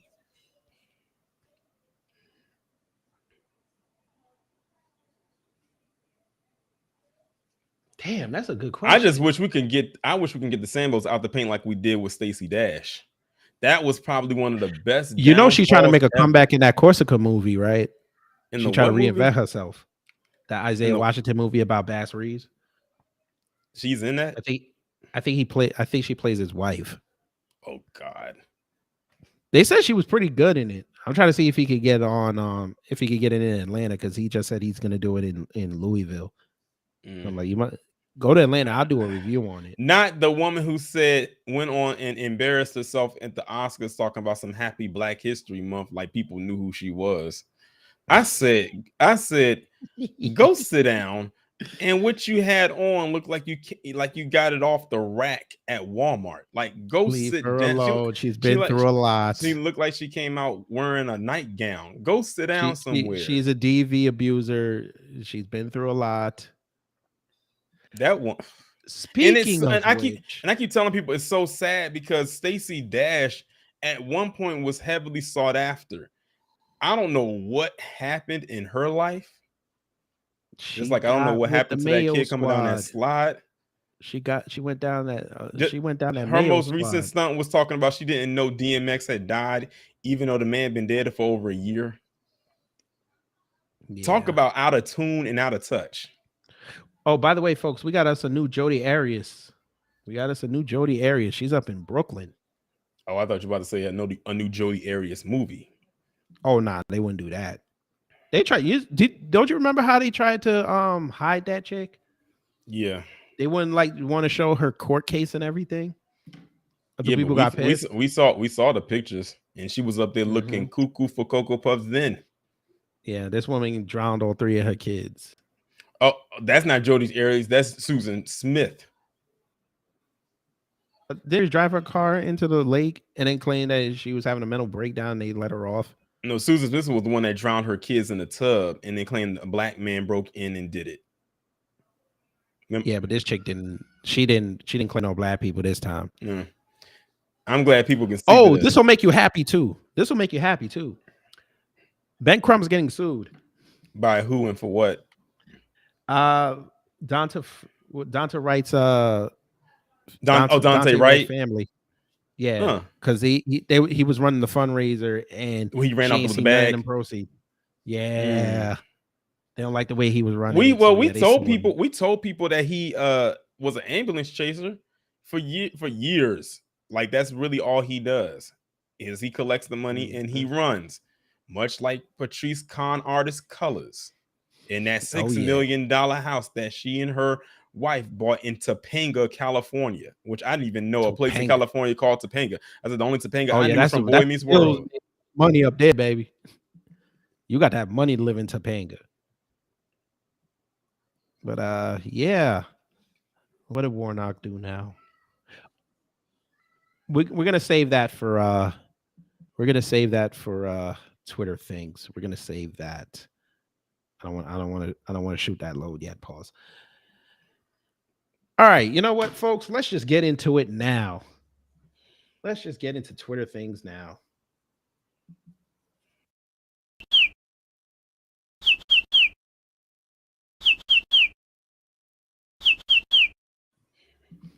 All right, folks, when we do Twitter things, this is videos that I've curated over the week from Twitter so we can have laughs and conversations. And I see your topic written in the search. Oh yes, we got to start with this, folks. This is breaking news. Herschel Walker went outside to go have his he had to go do his rebuttal against his son. We got holding a gaggle. Yeah, he emergency got all these reporters to come out to go hear him respond to these allegations. We got to hear what this man said. We got to hear what this man said. Fair use, by the way, MSNBC. Fair use. Any of the mothers of your children? No. To ask why? Why not? Why'd I need to? Well, because according to the article, one of he's starting off bad. Who paid for her to have an abortion is also the mother of one of your children. It seems like that's an easy way to. Because of the article, I had more kids. That's why I didn't reach out to anyone, because I said no, and that's what I mean. When I said no, I said it's not correct. That's a lie, and that's what I mean. That's a lie. But if the woman said that, yes, let me go to her. He already fucked it up. Right. This is why they don't want him to debate. He can't even handle these. He can't even handle these questions. Totally different than if this did happen. Hold on one second. I said when I was my ex-wife in my past, nothing to do with what this woman said. I said this here, the abortion thing is false. It's a lie. And that's what I said. I said, anything happened with my ex-wife or what Christian was talking about, I don't know. But as I said, if anything happened, there's nothing to be ashamed of, because my ex-wife and I have been the best of friends with her husband and my wife. So that's the thing I've said. And I said nothing about if it did happen, because I said that's a lie. Let me go to somebody else. Let's go here. Let me go over here. Let me go here. Let me go here. Wait, let me go here. I'll put it to you. What's your just really quickly? What's your reaction to people so close to you? Your son, a mother of someone who says that she's the mother of your kids, saying that you're lying. What's your reaction to people so close to you, saying don't trust you? Well, just like what I just said, the Democrats are desperate for this seat. This seat is important. They're very desperate for this seat. I love my family. I always love my family. I'm going to win this race. I know I'm going to win. You know who else is desperate for that seat, Herschel? I don't know if you saw it, kid, but Dana Loesch. I tweeted about her. Oh, so you know what I'm talking about. I tweeted about her. I tweeted about her last night. Now, mind you, I never heard of Dana Loesch before. And you would think I probably would, but she NRA nut. Yeah, so when I saw what she said, I said, for those of you who don't know, Dana Loesch basically came out and said that I don't care if Herschel Walker paid an eagle to abort baby bald eagles. And I thought that was a very interesting analogy she used, considering that the official bird of the nation is the American bald eagle.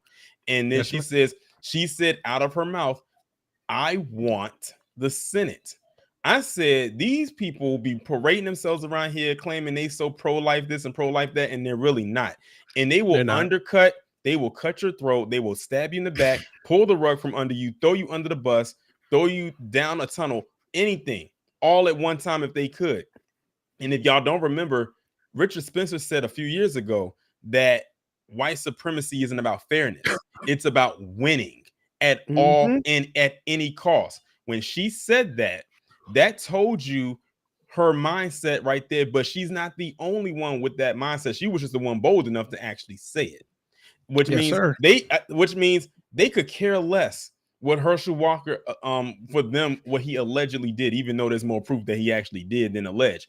But exactly, they only want to win no matter what, which means they could have did this without Herschel Walker, but because he had a name and he was black, that was even better for them. Like, they are salivating for this. Now the bigger question is, if Herschel Walker wins, what are they going to do with him next? That's the big question that I have.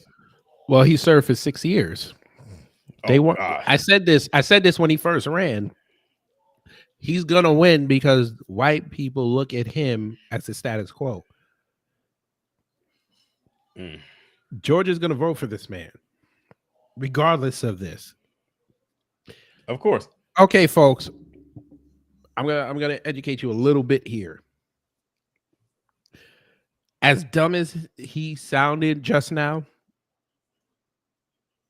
he just solidified his own vote with that base because he came off flawed.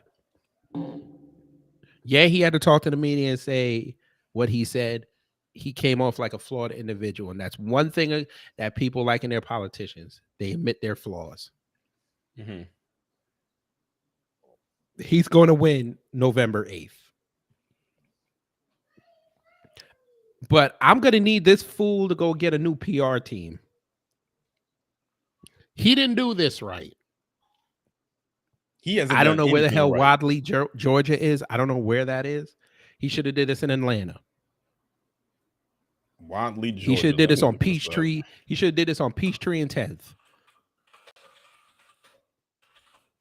Sir,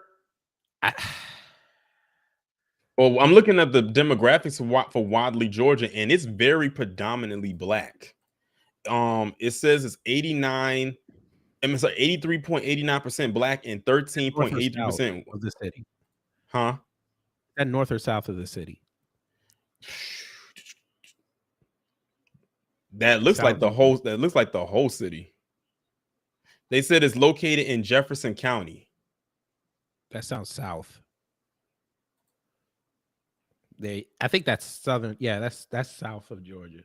That's south of Atlanta. That makes sense. See what I mean?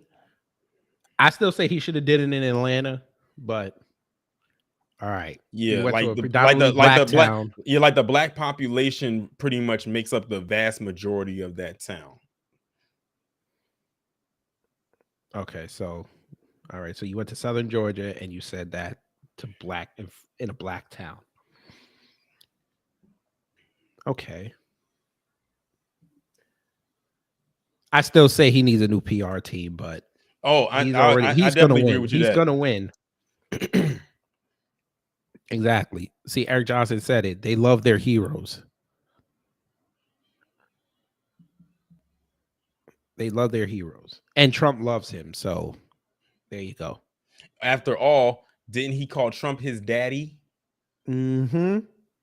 That's my great African American over there. Hi, daddy. Oh, he wants daddy to be back in the office in 2 years so he could go to the White House and present him with a football. I'd love to see that. When I said that, do you watch The Boys? I've seen clips, yes. Okay, you should watch it. This season actually kind of touched on it a little bit with the Trump spectrum with one of the characters. But one of the characters in the show, Giancarlo Esposito, phenomenal actor in pretty much anything that he does. Mm-hmm. He was talking to one of the main characters of the show, and it was an incident that happened that caused him to get like pushed out of the company in which watches over the superheroes, quote unquote, of the show. And the leader of the show, basically, he has daddy issues, like some severe daddy issues, and he basically hangs off of that particular character's nutsack to get his approval. And it was a line that he said in there that kind of reminded me what I just said. He said, why are you looking to me for approval like I'm your daddy? When he says the line, the way he delivers the line is hilarious. And it's like a blow to this person's ego because he has a massive ego. But yeah, Herschel, like that whole Walker clan got some issues. Now you kind of see a little bit why Christina, as I like to call him, got the issues that he has. Well, once he wins, you know the conservatives gonna turn on him. On who? Like the white liberals are already turning on him. Like the New York Times roasted that boy today. They basically said, like Professor Black Truth said, they're not gonna let him reinvent himself. Yeah, he basically I'm guessing he let the true side of him come out this time around. He pigeonholed himself. Yeah, he tried to play that conservative role, and all this BS came out. He came out like it's crazy. Like it's crazy because you said like when he was talking about all the little rants he would go on when he talked about fatherhood. The whole time I was talking about me and my dad and lack of the father that I didn't get from him or my other siblings. Yeah, and then he tried to run to Florida. Like that's gonna help you. They ain't gonna help you. Of all places, you went down there with the snowflake. Exactly. You went down with your Cuban daddy now, but hey, Christian Walker, guess what happened to you, sir? See, the more you fuck around, the more you're gonna find out. Yeah.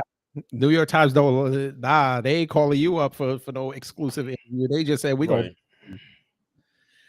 But yeah. So Herschel. Damn, Senator Herschel Walker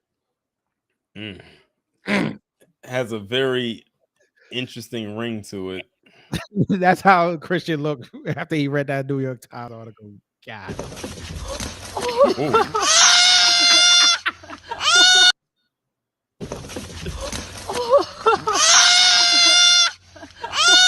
See, if he was, on code, he would have landed on his feet. It did the Harlem Shake. But he not on code. Yeah. So you're gonna have to hold that. Yeah. Because at the end of the day, even though Christian Walker came out and said what he said, he still burnt a lot of bridges, especially when it came to black people. So it's like, yeah, you called your dad out. But a lot of people are also questioning why did it take you so long to do it? And it's like, okay, are you trying to look for sympathy or whatever that is? Because if you're looking for it from us, you're not going to get it. Like I even said it in my video. I said, in a way, this is kind of his wake-up call. I said it towards the end. Yes, sir. All right, let's continue. We have to go to the continent, ladies and gentlemen. We have to go to the continent. Now, South Africa, for all intents and purposes, how do you feel about South Africa in terms of them being on code? Are they? I mean, from what I've been seeing around FBA, I mean, they've actually accepted a lot of South Africans because they actually keep it real down there. I mean, a lot of them still coon a lot, but yeah, from what I've been hearing in spaces, they've been a lot of them been talking the way you guys have been talking. And I think they've said that they're probably one of the few countries on the continent that actually understand what's going on and they're actually wanting to be on code. Right.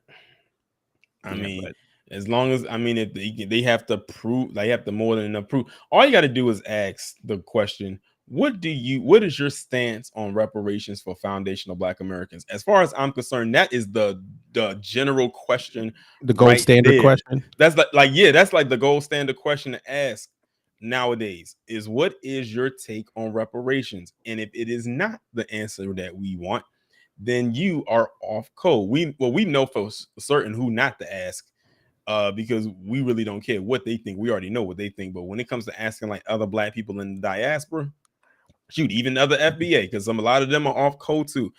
Fake them. Coons. Well, I'm not gonna say coonstress but fake them. Yeah. The hell with him. Oh, well, you know what? We're gonna do it. I gotta see if he says something about that girl getting gunned down in California. I gotta see. I think I remember you bringing that up. Yeah, I gotta see that. He definitely did a video talking about Kanye West and the Coonstress wearing them White Lives Matter shirts. I'm sure he probably put them over. I didn't click on the video, but I could tell by his thumbnail, he probably the thumbnail. Did he have one of them on? No, but I wouldn't be surprised if he orders one. He got mailed one. Yeah, I did have a thing about that picture. Why was she standing so close to that man, like she was holding this man's hand? She was holding his hand. That's the thing. That's the thing I kept telling people that they kept overlooking. I'm like, why? Okay, we can talk about them wearing the shirt, the White Lives Matter shirt, because that's the standout focal point. But if y'all look down, if you look down, they are literally locked hands, holding hands like this. Uh-oh. And I'm like, hold on. A minute. And I'm sitting here saying to myself, I'm like, wait a minute, Candace, aren't you married with two children? Mr. Farmer? With two children. The baby. Right. She just had a baby like a month ago. Wait a minute, Candace. If you don't like, you can go and pull a picture up right now. You can look to get clarity. But yeah, they were holding hands. I put a tweet up about it. I was like, this looks like they holding hands. And put a red circle around it and say, hold on, why are they holding hands like that? Go ahead. Listen, hey. And this is not a family member. This is not what I'm saying. Even a wife or a husband. Weird. Huh? Yeah, that's what I'm saying. That would still look weird if that was a family member. But hey, listen, hey, Kanye, if you want to go down to the Virgin Islands, go ahead, brother. I ain't mad at you. Go ahead. Do your thing. Yes. Do your thing. You can tell Candace gets turned on by propaganda. That's her kink.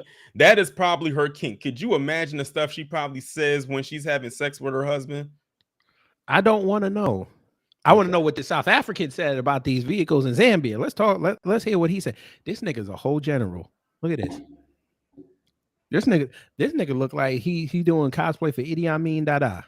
I was ready to say he did kind of look like him. Shout out to Idi Amin. They told his story wrong in Last King of Scotland. 2 stolen motor vehicles. A total of 7 suspected stolen motor vehicles were recovered during the operation and impounded after search on the Interpol database revealed that vehicles were reported stolen in South Africa. These include 1 Land Rover, 2 Ford Ranger, Toyota Fortuner. We've got 2 Toyota Hilux. Then we've got a Range Rover. I think these are the vehicles that we have since impounded, both in Lusaka and the Copperbelt. It's so interesting. It's so interesting to see the wheel on the passenger side. Well, for us, would be the passenger side. That still amazes me. Like that would like blow my mind if I go to another nation and I actually see that. And I'm so used to getting in on the left side. And what the hell is he doing? This is assholes being assholes. You know you heard. Right. Well, you know this is the UK. Oh my God. Are you okay? Are you okay, bruv? Oh my God. Are you okay, bruv? Oh, come on, bruv. I thought you were black, bruv. This man fell on a combination of his head and his neck on a wooden table.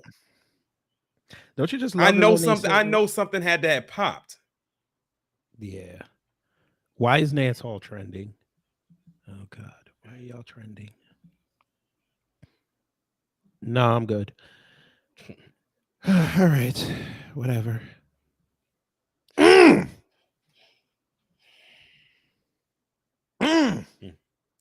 That's how the Washington Commanders look this year. I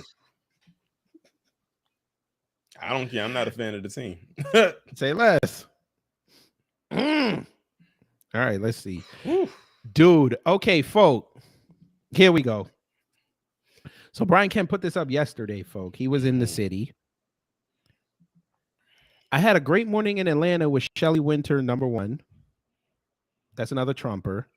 And black male business owners from across Georgia. Okay. I smell the trick bag. I'm proud of what we accomplished these last few years, and I'll continue working every day to secure greater opportunity for all who call our stay home. #GAPOL. Torian, I heard what you just said, and unfortunately, I have to refute what you just said because I have eyes and ears over there. I am hearing that they actually these black businessmen have actually put concrete support behind Kemp because he actually sat down and talked tangibles. What tangibles? Like actual assistance for black businesses, not black and brown, not Latinx, like black businesses. And actually wants to work with black people once he gets reelected. And they said that they were going to hold him to that. We shall see. We shall see, because again, that's just word. Exactly. What I find interesting is that they'll come to black people at the right as soon as that fuse is getting ready to ignite the dynamite and blow up, instead of going to them months in advance. It's when it's like when it gets to that critical point, then that's when they decide to want to go and extend the olive branch. We shall see. Yes, we shall see. Now, I brought that up, folks, because when Stacey saw that yesterday, it broke her. Oh, yes, it did. It broke Stacey Abrams. She went on a goddamn tweeting spree yesterday, blood. So just imagine he did that around. I think he posted that tweet when I saw it about 11 o'clock in the morning. Do you understand this woman put out a tweet every hour or close, like one every 2 hours? Because she was that upset.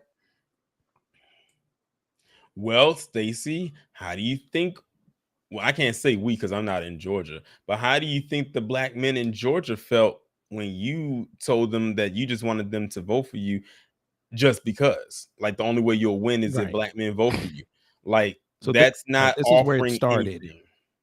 This is where it started. She said it'll take 100 years for minority communities to have the same business revenue, so on and so forth. You saw that, right? Yeah. Throwing Zendaya's face. You see that? All right. Minority communities, red flag.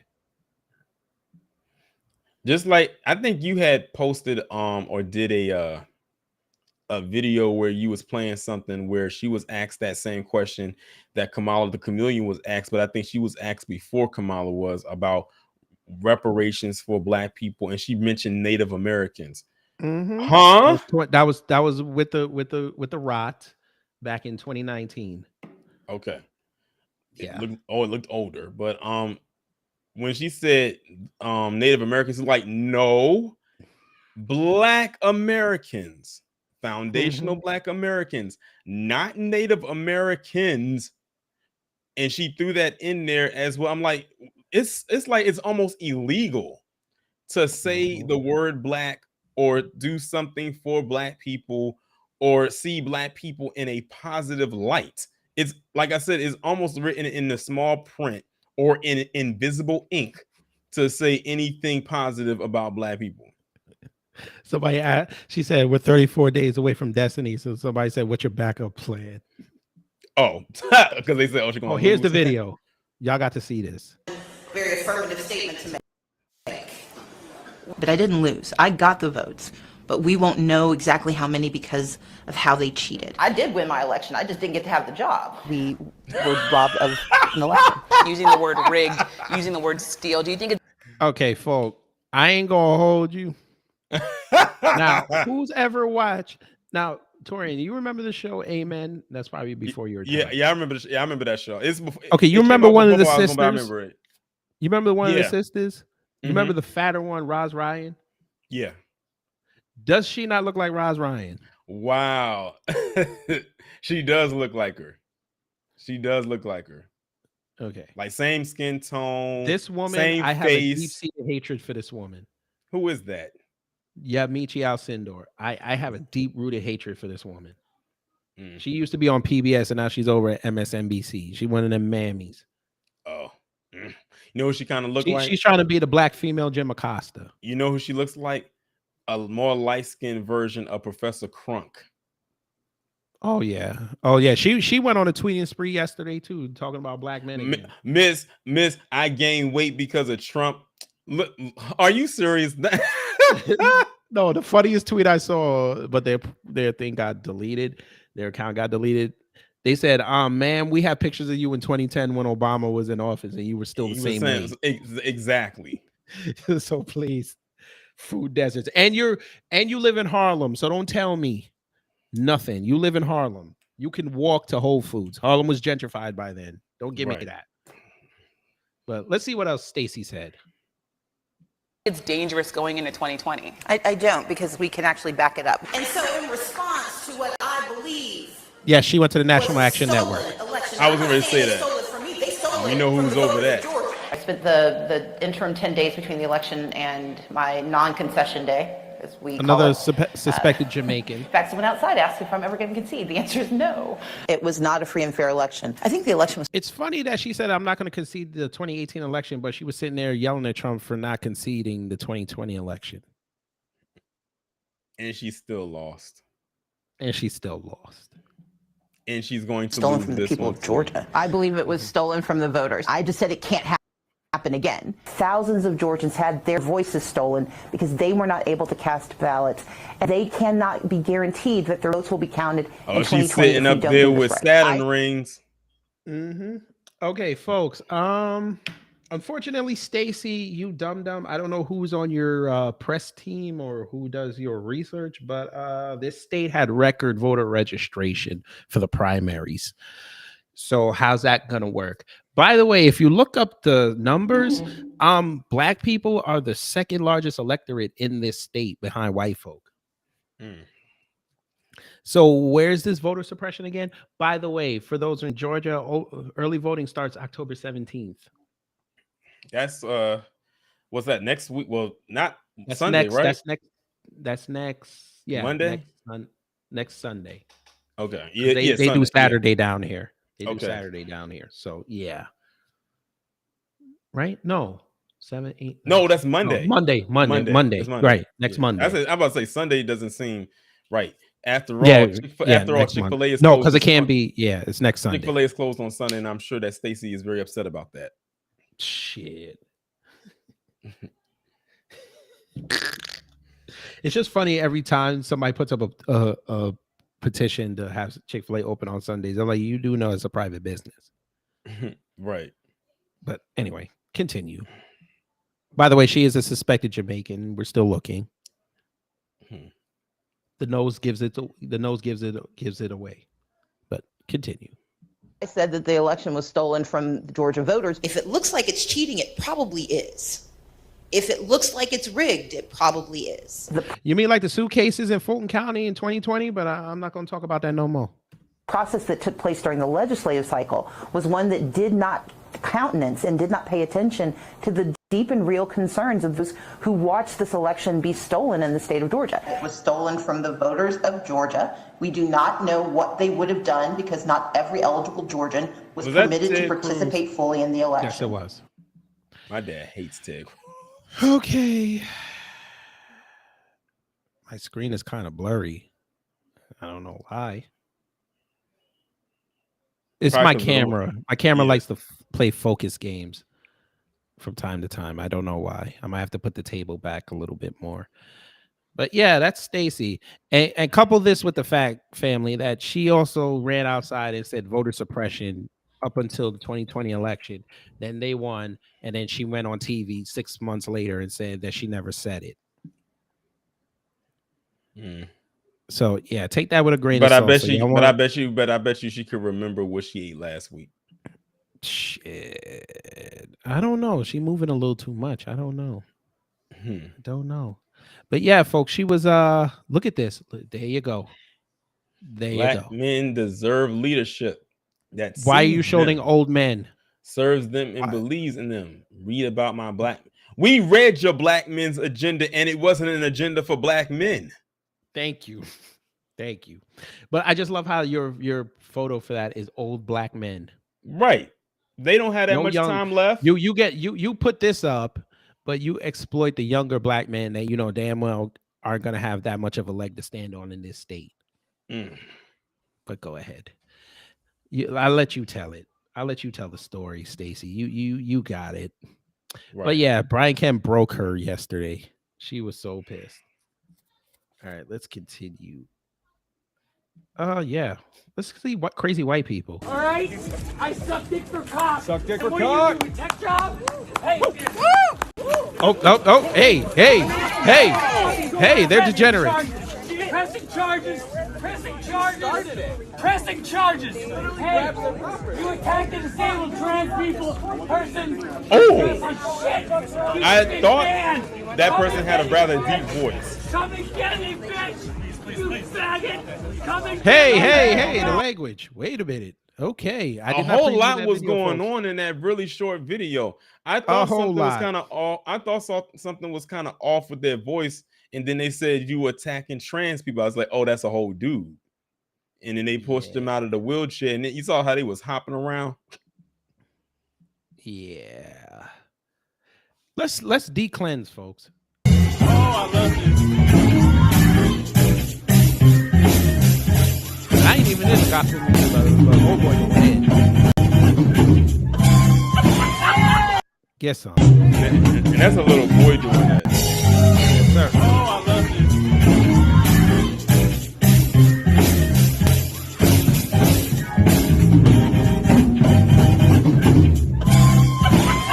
I think what's funny about the video is the fact that he is going back and forth between keeping his feet on the ground and his butt in the seat. He's going back and forth because he's into it, and he knows if he loses his footing, he's gonna fall out of that chair. I said they couldn't have got him a lower chair so he could, at least kind of be comfortable, but he was into it. And it's crazy because that's exactly how, if you go to a black church, how they be banging on them drums just like that. They be all into it. Almost like if they could jump over that drum set, they probably would. Yeah. Oh, we have some breaking news, folks, before we finish off. Well, let's look at this. So we got us a seal. Seal's walking to the ocean. He just said, fuck it. And fell right there in the water. I'm like, you didn't have far to go. Yeah. And that's it. That's it. I hope that a current is strong enough to push it out to sea. If it's strong enough. They ain't strong enough. Okay, here we go. Get some. Get some. Yes, sir. Oh! Yes, sir. Get some again. Do it again. Woo!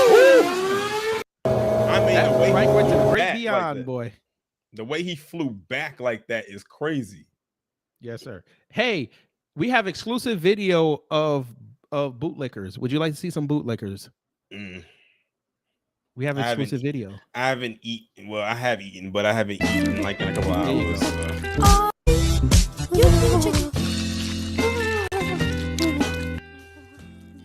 I wasn't expecting that. I told you I got some videos of bootlickers, boy. Oh yeah, that was some bootlickers. That's what they be looking like. That's what they be looking like. Here we go. I can't play that because that's violence and they get mad. There you go. Red Joker again. Black and brown cola. Fucking Red Joker, man. Goddamn Red Joker, boy. Okay, folks, we have some breaking news. Breaking news. And I didn't pick up that it said Congressional Black Caucus in the corner. Yes, sir. Did you know they're making a Super Mario movie? Yeah, and Chris Pratt is playing him. They dropped the first picture of him being Super Mario. Is that him? Or is that somebody else? No, that's him. This is the teaser. Fair use. Oh, that's supposed to be Bowser? Yeah.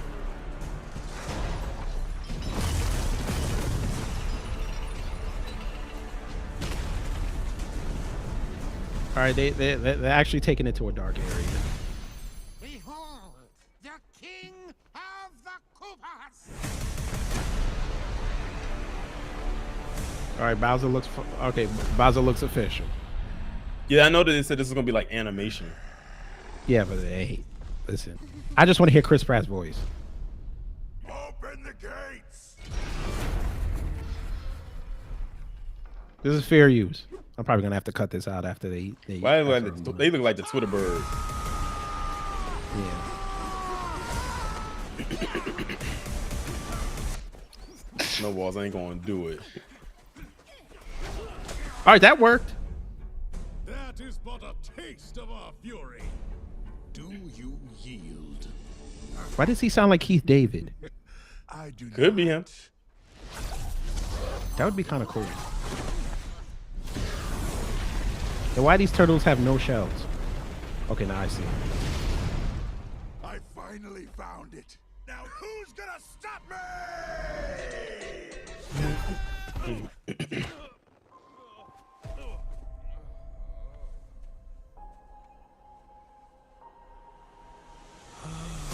I kind of see his likeness there. Like they combine the original Mario and his face into one. Yeah. What is this place? Now I know the diehards about to be like, why he don't have an Italian accent? You'll die! Oh, I'm sorry. That one's perfectly fine. Come on, Mario! Mushroom Kingdom. Here But we know who's in that castle. Oh yeah.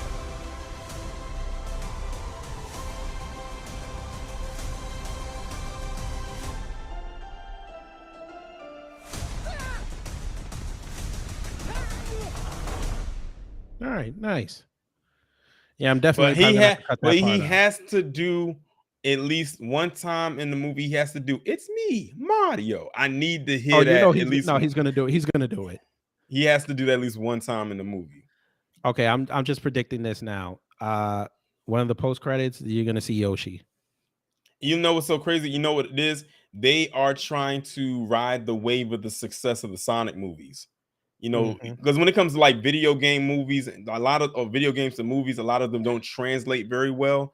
But then when Sonic came out in 2020, after backlash from the fans, and rightfully so, because that original design was horrible, and they decided to delay it and push it out in February of 2020 with how Sonic should look, it became a success. The second one was also really good. I can't wait for that third one because we know who's coming, for those of you who saw the movie. But I think they're trying, to ride the success of that, and hopefully they pull it off. I think the smartest thing they did was making this an animated type film, and it almost looks like a video game, like how the Mario video games look. So I think this could actually, work well for them.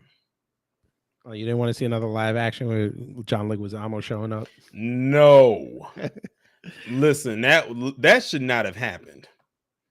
As a kid, I even kind of like, when I watched it when I was younger, I'm like, hold on. Why are we calling her Daisy when she looks like Princess Peach? Because Daisy, wore the yellow dress, had the brunette hair, and Peach had the pink dress and the blonde I guess hair. Peach didn't sound good as a character name. Yeah, so like, but yeah, that movie was all around just a mess. Oh, they said Malika Andrews went after ESPN. All right. Again? We might have to look at that. Yeah, this is the infamous video. This is the infamous video. Wait, I can't play. I can't show this. Oh, yeah, I know what video you're talking about. The Yeah, one, the slave auction looking one. Yeah, I can't show that. But they want to sit up there and claim that, racism and white supremacy is over. Okay. You see how they do Genuine? Wow. How y'all do Genuine? Like, leave Genuine alone. Hey, Genuine's probably enjoying it. This is probably the most attention he's gotten in quite some time. So he's like, hey, let me just ride the wave. I'm not coming out with any new music anytime soon. So let me just go ahead and make up these little dances and let the social media. That's who I'm talking about. See the guy right there? Yeah, I know. Okay. Yeah, he was in Far Cry 6. Yeah. Yeah, and also in Do the Right Thing. Yeah. Malika Andrews is literally on her way to being the next Mammy Steele. Oh yeah, and they literally oh. line up. They both work at ESPN. They're both biracial. They both have daddy issues. They both have self-hate issues. They both hate black men, and they both got zaddies. There you go. Oh, here we I go. thought that was very disrespectful for her to mention what's his name? Malika Andrews, Who? ESPN. The interim coach for the Celtics by bringing up his record. Mazzulla. Joe Mazzulla, I think that's his name. Yeah, she brought up his record. Yeah. Like, why did you bring that up? Like, that had nothing to do with the task at hand. And she was the only one that brought that up. People probably didn't even know that, but now people are like, oh, hold on, let me go back and look. Yeah, he got a record. Yeah, like 13 years ago, he got arrested for this. I'm like, you didn't say that about Jason Kidd, and he was slapping his wife around. I bet you that wasn't even in her script. She probably threw that in there. No, I bet you she probably freestyled that. But you'll like this clip. Fair use. Malika Andrews, ESPN. Look at his face. Both of you guys, I'm curious. You guys have talked a lot about how he looked like he wanted to get at this up. Point, sometimes it takes experience. I'm wondering if now that you have some of that experience, if you see more validity to that point, or what you think about what that. What the hell question is that? He's like, bro. He told her he gave the signal. He can take it. He gave the signal. See, that's brothers all code. He's like, yeah, you got. Come on, we got another game coming up. They already knew what was coming up with her when she said her name. They already knew that she was going to be coming with a bunch of BS. Damn. How much you want to bet there's going to be stories coming out that these NBA players knew what she was about, and she was like, yo, man, don't talk to this girl. And you know what's so crazy? I could never pronounce Giannis's name until after he won. Until after he won the championship, and I had to, listen. I had to listen to it a couple times just to make sure I wanted to get the pronouncing correctly. Antetokounmpo. Okay, I said now. I finally got he put this up 2 hours ago. Should I fuck with him? Who's that? Should I fuck? Westmore. Should I fuck with him? Should I fuck with him? Who's that? It says Aruna Miller. That's his lieutenant governor. That if he wins, that's going to be lieutenant governor. Oh, so he's going. Hey, that's with his crowd, right? We know he ain't looking to put a lot of black people behind him or beside him. After all, I'm going to ask him again.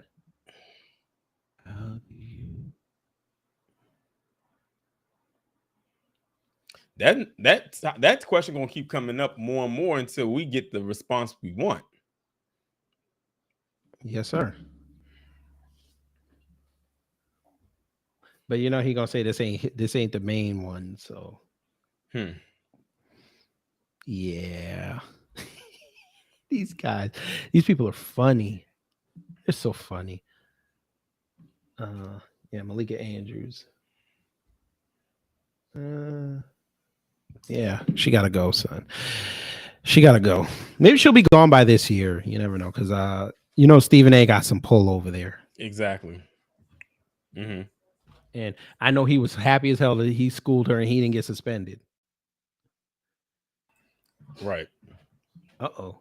Mace going off again? What Mace say? Got the receipts, nigga. Everything is in your mother name. That's the one who got the receipts, nigga. Now, is this Murder Mace or is this Pastor Mace? Or is it like I was going to ask the same thing. Both? He dead. Craig Mack can't give you receipts. He dead. What are you talking about? He said Craig Mack. This is Pastor Mace. Everybody else you made sign paperwork so they can't talk about what I'm talking about. I'm the only one with the guts. And I sign it, nigga, because I ain't need the money. All money ain't good money. Remember that. Remember that. Remember that, nigga. You know who to play with, nigga. That's Murder Mace. All right. All right, Murder Mace. I see you. You upset? You upset for good reason? What is this? Right said Fred said arrogant Beyonce used I'm too sexy without permission. Oh, Lord. Here we go again. By the way, I'm so happy to see Marvin Gaye's estate suing Ed Sheeran. I'm so happy for that. One thing I will say about Marvin Gaye's estate is that when they find out somebody has been using his music and they didn't ask for permission, they be on it and they be fulfilling the mission. Yes, like sir. They know exactly how to do it. Like that's how they got Robin Thicke about the paint. You have American Deli by you? Yeah. Wait, hold on. American Deli? I was thinking of America. I was thinking about something else. I don't know if I have one near me. Must be a southern thing. Hot wing cookies? What? What? Lemon pepper sprinkles? What is this? What? Yeah, that doesn't. Maybe they made this. No, they can't be selling this. Okay, they said that there's only 9 states that have them, and it does seem like it's mostly in the South because I'm seeing a lot of North Carolinas, South Carolinas, and Georgias. Okay. In Alabama. I have a few near me. Okay. So hot wing cookies. No, like who's eating that? Oh, well, speaking of Atlanta, have you ever gone to the spot in Atlanta called Big Dave's Cheesesteaks? No. Have you heard of it? I've seen it on Uber Eats. I just never went there. I followed them on Instagram. I said that whenever I get a chance to go back down to Atlanta, I am definitely. Marcel was on the mission. Sorry to cut you off. Marcel went on the mission. Shout out to brother Marcel. He ran up on Warnock. Wait, this might be old though. Let me see. That might be old. I think I remember him saying he walked up. But he was there today? He said he just posted it. Oh no, we got to listen to this. All right, Marcel, I ain't gonna hold you, brother. You look like Laffy from One Piece, my nigga. I'm just gonna say that. I'm sorry. You look like Laffy from One Piece. But let me hear how you got on Warnock. And Warnock know who it is. That's why he looking at him. He know who it is. What about reparations? You mentioned mention essential workers. Descendants of American slaves, we are the original essential workers, but we never got paid. We have reparations for Native Americans, Japanese Americans that were interned. I'm gonna get flagged for that damn song. What about reparations for your people? You don't talk about it. What are you going to do for us specifically? Lineage based. Huh? He's ignoring him. When? When we going to chat? Was this his fish fry? Okay. No, I think there was some what was it? No, it wasn't a fish fry. I think it was like some festival. I think they were having like some festival, some like fall festival today. Family and I were actually gonna go over there today, but I gotta get an oil change in my car, and I don't want to risk it. Yeah. Even though the light just came on, but yeah. Okay. Now I know Marcel's ultimate goal is to go run down on Stacy. I know that's his ultimate goal, but you know, Stacy keeps her appearances to the vest or you know the bloomer until she go outside. But yeah. Oh, you saw that? Did you see that? That Tariq rescheduled the rally for the 5th. Oh yeah, we talked about that. 5th of what? November. He announced it on his latest stream that he just did. So you're saying I might have to go to DC on the 5th, which is that second Saturday. No, the first Saturday. That's my birthday month. Huh. Oh yeah, you're right. It is the first Saturday. I got it mixed up with this month, which was Yep. Huh. Wait, did he get the permits though? He said that he had found someone that would expedite it because you know that they have some kind of other, I don't know what it is happening that same weekend. It's a BLM reparations rally. Yeah. And I actually talked with that dude Naeem online, and I told him if Hawk Newsom's involved, I'm not with it because BLM's gonna be all over that. What the hell is this? Oh, that's New York. Yeah, you see that in New York the other day. What is this? Look, we are told this happened at Ballou High School. White high school staff put 16 in the chokehold. Arguing before the staffer you see right there puts the student in a headlock. Oh hell no. No. I'm surprised this school is still standing. No. Okay, we gonna. They love putting their hands on us. Did you see that video that I did in the courthouse? The courthouse? No, I don't think I saw it yet.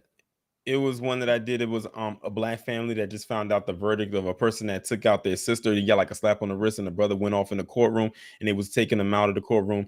And the white cop that was there kept trying to put this black man in a chokehold after he just learned the verdict of this man that killed his sister. And luckily, the black cop that was there was on code and like kept him off of him because he literally was going to try to do the same thing that you saw in that video.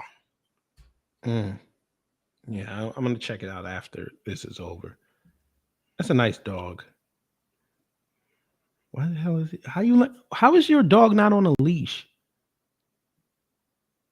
Yeah, I ain't with this, man. That's how y'all get caught up with these fools and these race soldiers. Yeah, I ain't with that. Why does William Shatner look like a? I'm gonna be quiet. I'm finna be quiet. I mean, bless him. He's 93. Bless him. Oh Lord. Whoa. Uh-oh.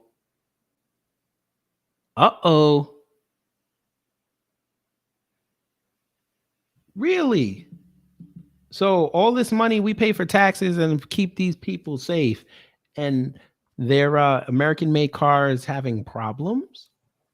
I think I briefly heard about this, but I didn't care enough to explore it. How did you strike? Dude, you're in a tunnel. How did you strike the curb?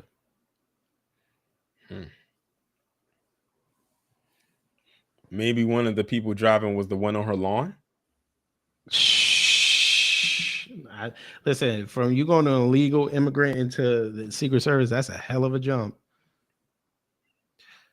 Would you like to hear what 50 Cent's son said about child support? That man says $6,700 a month is not enough. Is that what his mother told him to say? I don't know. I remember that story though. He was 50 had to pay 6 figures. But wait a minute, how old is his son? I think his son is what, 19 now?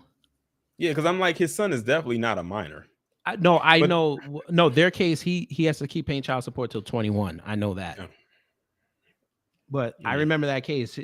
He was about to pay $675,000. Yeah, the whole dynamic between 50 Cent and his oldest son has always been a rocky one. Like it's like they never had a moment at least in his teenage years, at least, that where it actually looked like a father-son relationship. And then of course, 50 Cent had another child, and a lot of people was like, wait a minute, why are you treating the more fair-skinned child more better than the one that's who looks more like you? So that colorism argument came up. Yeah. But how do you go into court saying that like $675,000 a year ain't enough, and you working and he paying the house? That's because I have a feeling it's not him that's asking; it's him speaking as a middleman through the mother.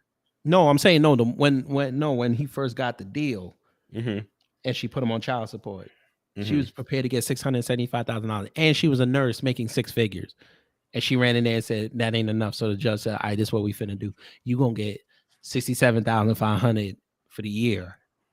And 50 was like, "Yeah, I'll pay that. I'll pay it," and he ran out of there.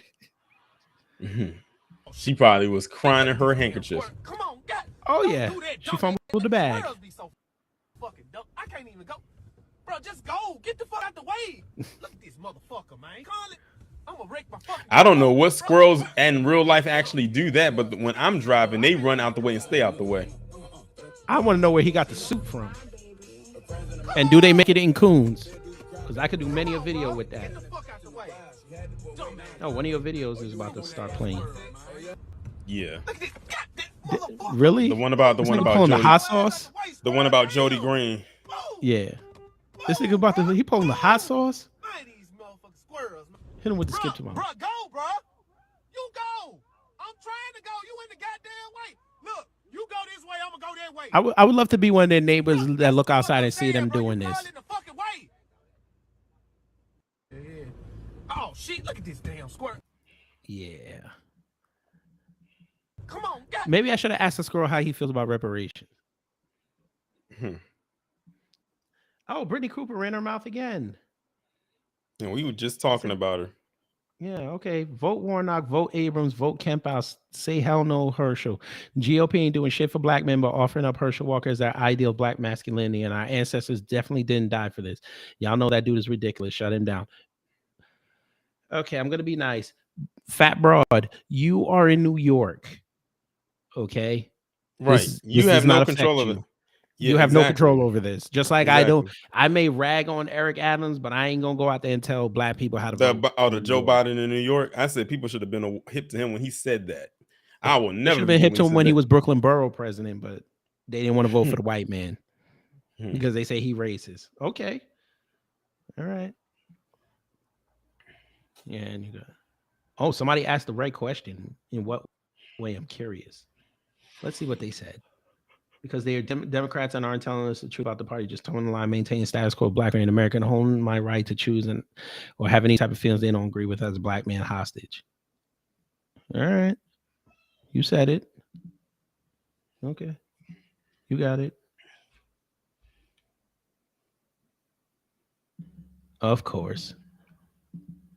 Why is Jake Tapper worried mixed with Jeff Goldblum worried about our elections and you all the way in California? Right.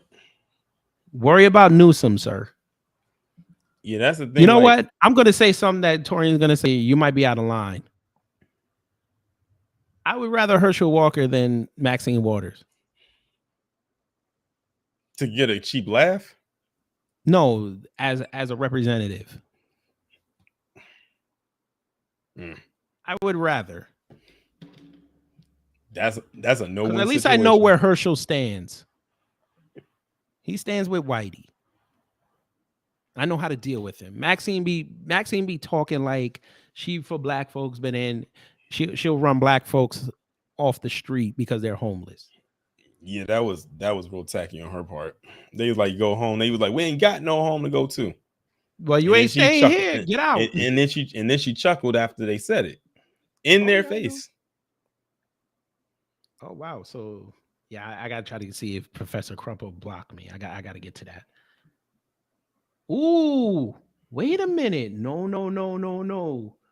Don't threaten me with a good time now. Federal investigators indicate they have enough to charge Hunter Biden. Not the that ski means nothing. sloper. I want to see the steel handcuffs. Not the ski sloper.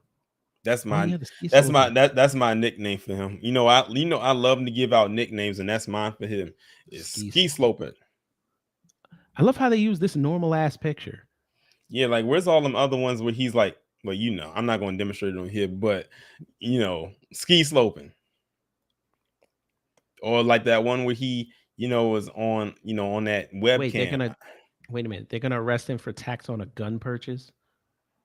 That's it. I mean, we can think of a few other things why he should have been arrested and should be charged with, but okay. But my hashtag, Operation Protect the White Boy. No matter how young or old he may be, he must always be deemed protected. Tariq's trending again. All right, bless him. He trends every 2 days. Bless him. Remember that time when Tariq and reparations was trending for 2 weeks straight? I forgot when that was. And then Twitter was like, "Nah, we can't have this." And then they did a 24-hour purge. Mm-hmm. Where's the funny part? Where's the funny part? Why does he have no shoes on? What is this? Oh, I can't. No, that's violence. I can't show that. What the hell? I swear, bear. Is that a rabbit? No, that's a bear. Or a bear. He took his dog's chew toys. He took his dog's stuff. Ain't that a bitch, man? And ran off with it. All right, a couple more, and then we're gonna get up out of here. What else we got? Yeah, there's Go Stud King. Here we go. Nina Turner sitting there talking about goddamn reparations, and you retweeting a racist white man. Oh man, you can't make this shit up. Okay, universal free school lunch programs established during the scamdemic to help millions of kids are ending after not receiving funding. Meanwhile, our government had no issues passing a $768 billion defense budget. This isn't about what we can afford, it's about priority. You idiots voted for that. I'll say it again. You idiots voted for that. Y'all voted Biden and Harris in. You got everything you wanted. Okay? Did you hear about the guy? Did you hear about the guy, the protester that ran onto the 49ers football field and he got tackled by two players? He wants to sue now. He wants to sue now. Of course. And I'll say, you know what? Go ahead. You'll get laughed out of court. Hold on right quick. I'll be back. Yes, sir. What's the first line that comes to mind?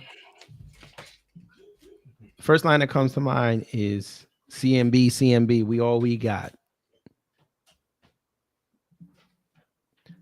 Dude, you know what? Hey, folk, let me tell you something. This picture right here, this is gonna be like an FBA reunion photo right here. This is gonna be y'all's reunion photo. This is how y'all gonna look in like 30 years.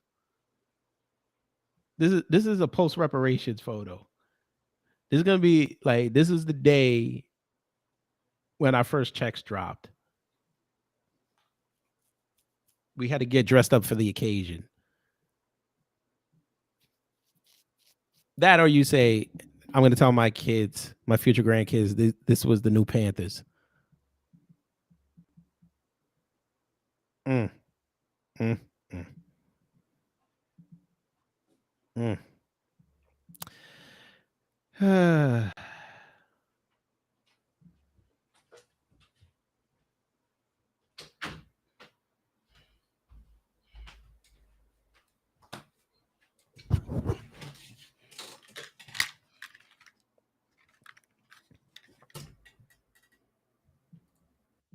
good? Yeah. All right. So I was telling the folk, this is going to be the FBA reunion photo in like 30 years. This will be like the photo they say this was the day where we got our first checks. Wow. All that blood, sweat, and tears we put in.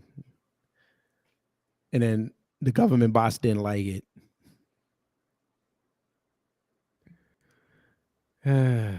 Fun times.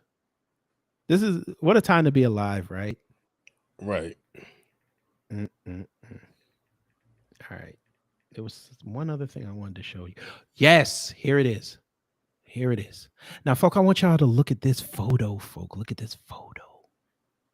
You are Court reading declares DACA illegal. correctly. You are reading correctly. I'm going to put out a prediction. Another one. If the Republicans get both houses, DACA is ending. If they get both houses, a lot of stuff will be ending. Oh, yes, sir. But yes. But again, this right here, a Democrat judge struck it down. A lot of people are trying to hide that fact. Just like they tried to hide the fact that it was a Obama appointed judge that said, Stacey, you lost your lawsuit. Over the voting. That's why we keep saying that it doesn't matter what side of the political spectrum they're on. They all, at the end of the day, meet somewhere in the middle. Like they literally have some common ground somewhere. You know, they put on for appearances that, you know, that they're so different, but they have more similarities than differences. Yes, sir. And look at the 3 states. Half of the 594,120 live in California, Texas, and Illinois. Afro and them will be happy. But yeah, that's it, folks. That is it. That has been another edition of Twitter Things.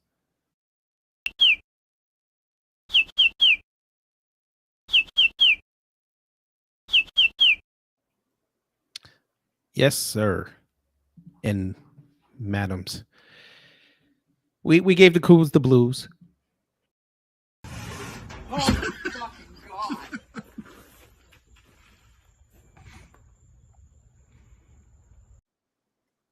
Yes, sir.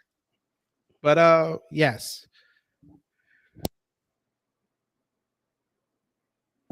Damn allergies.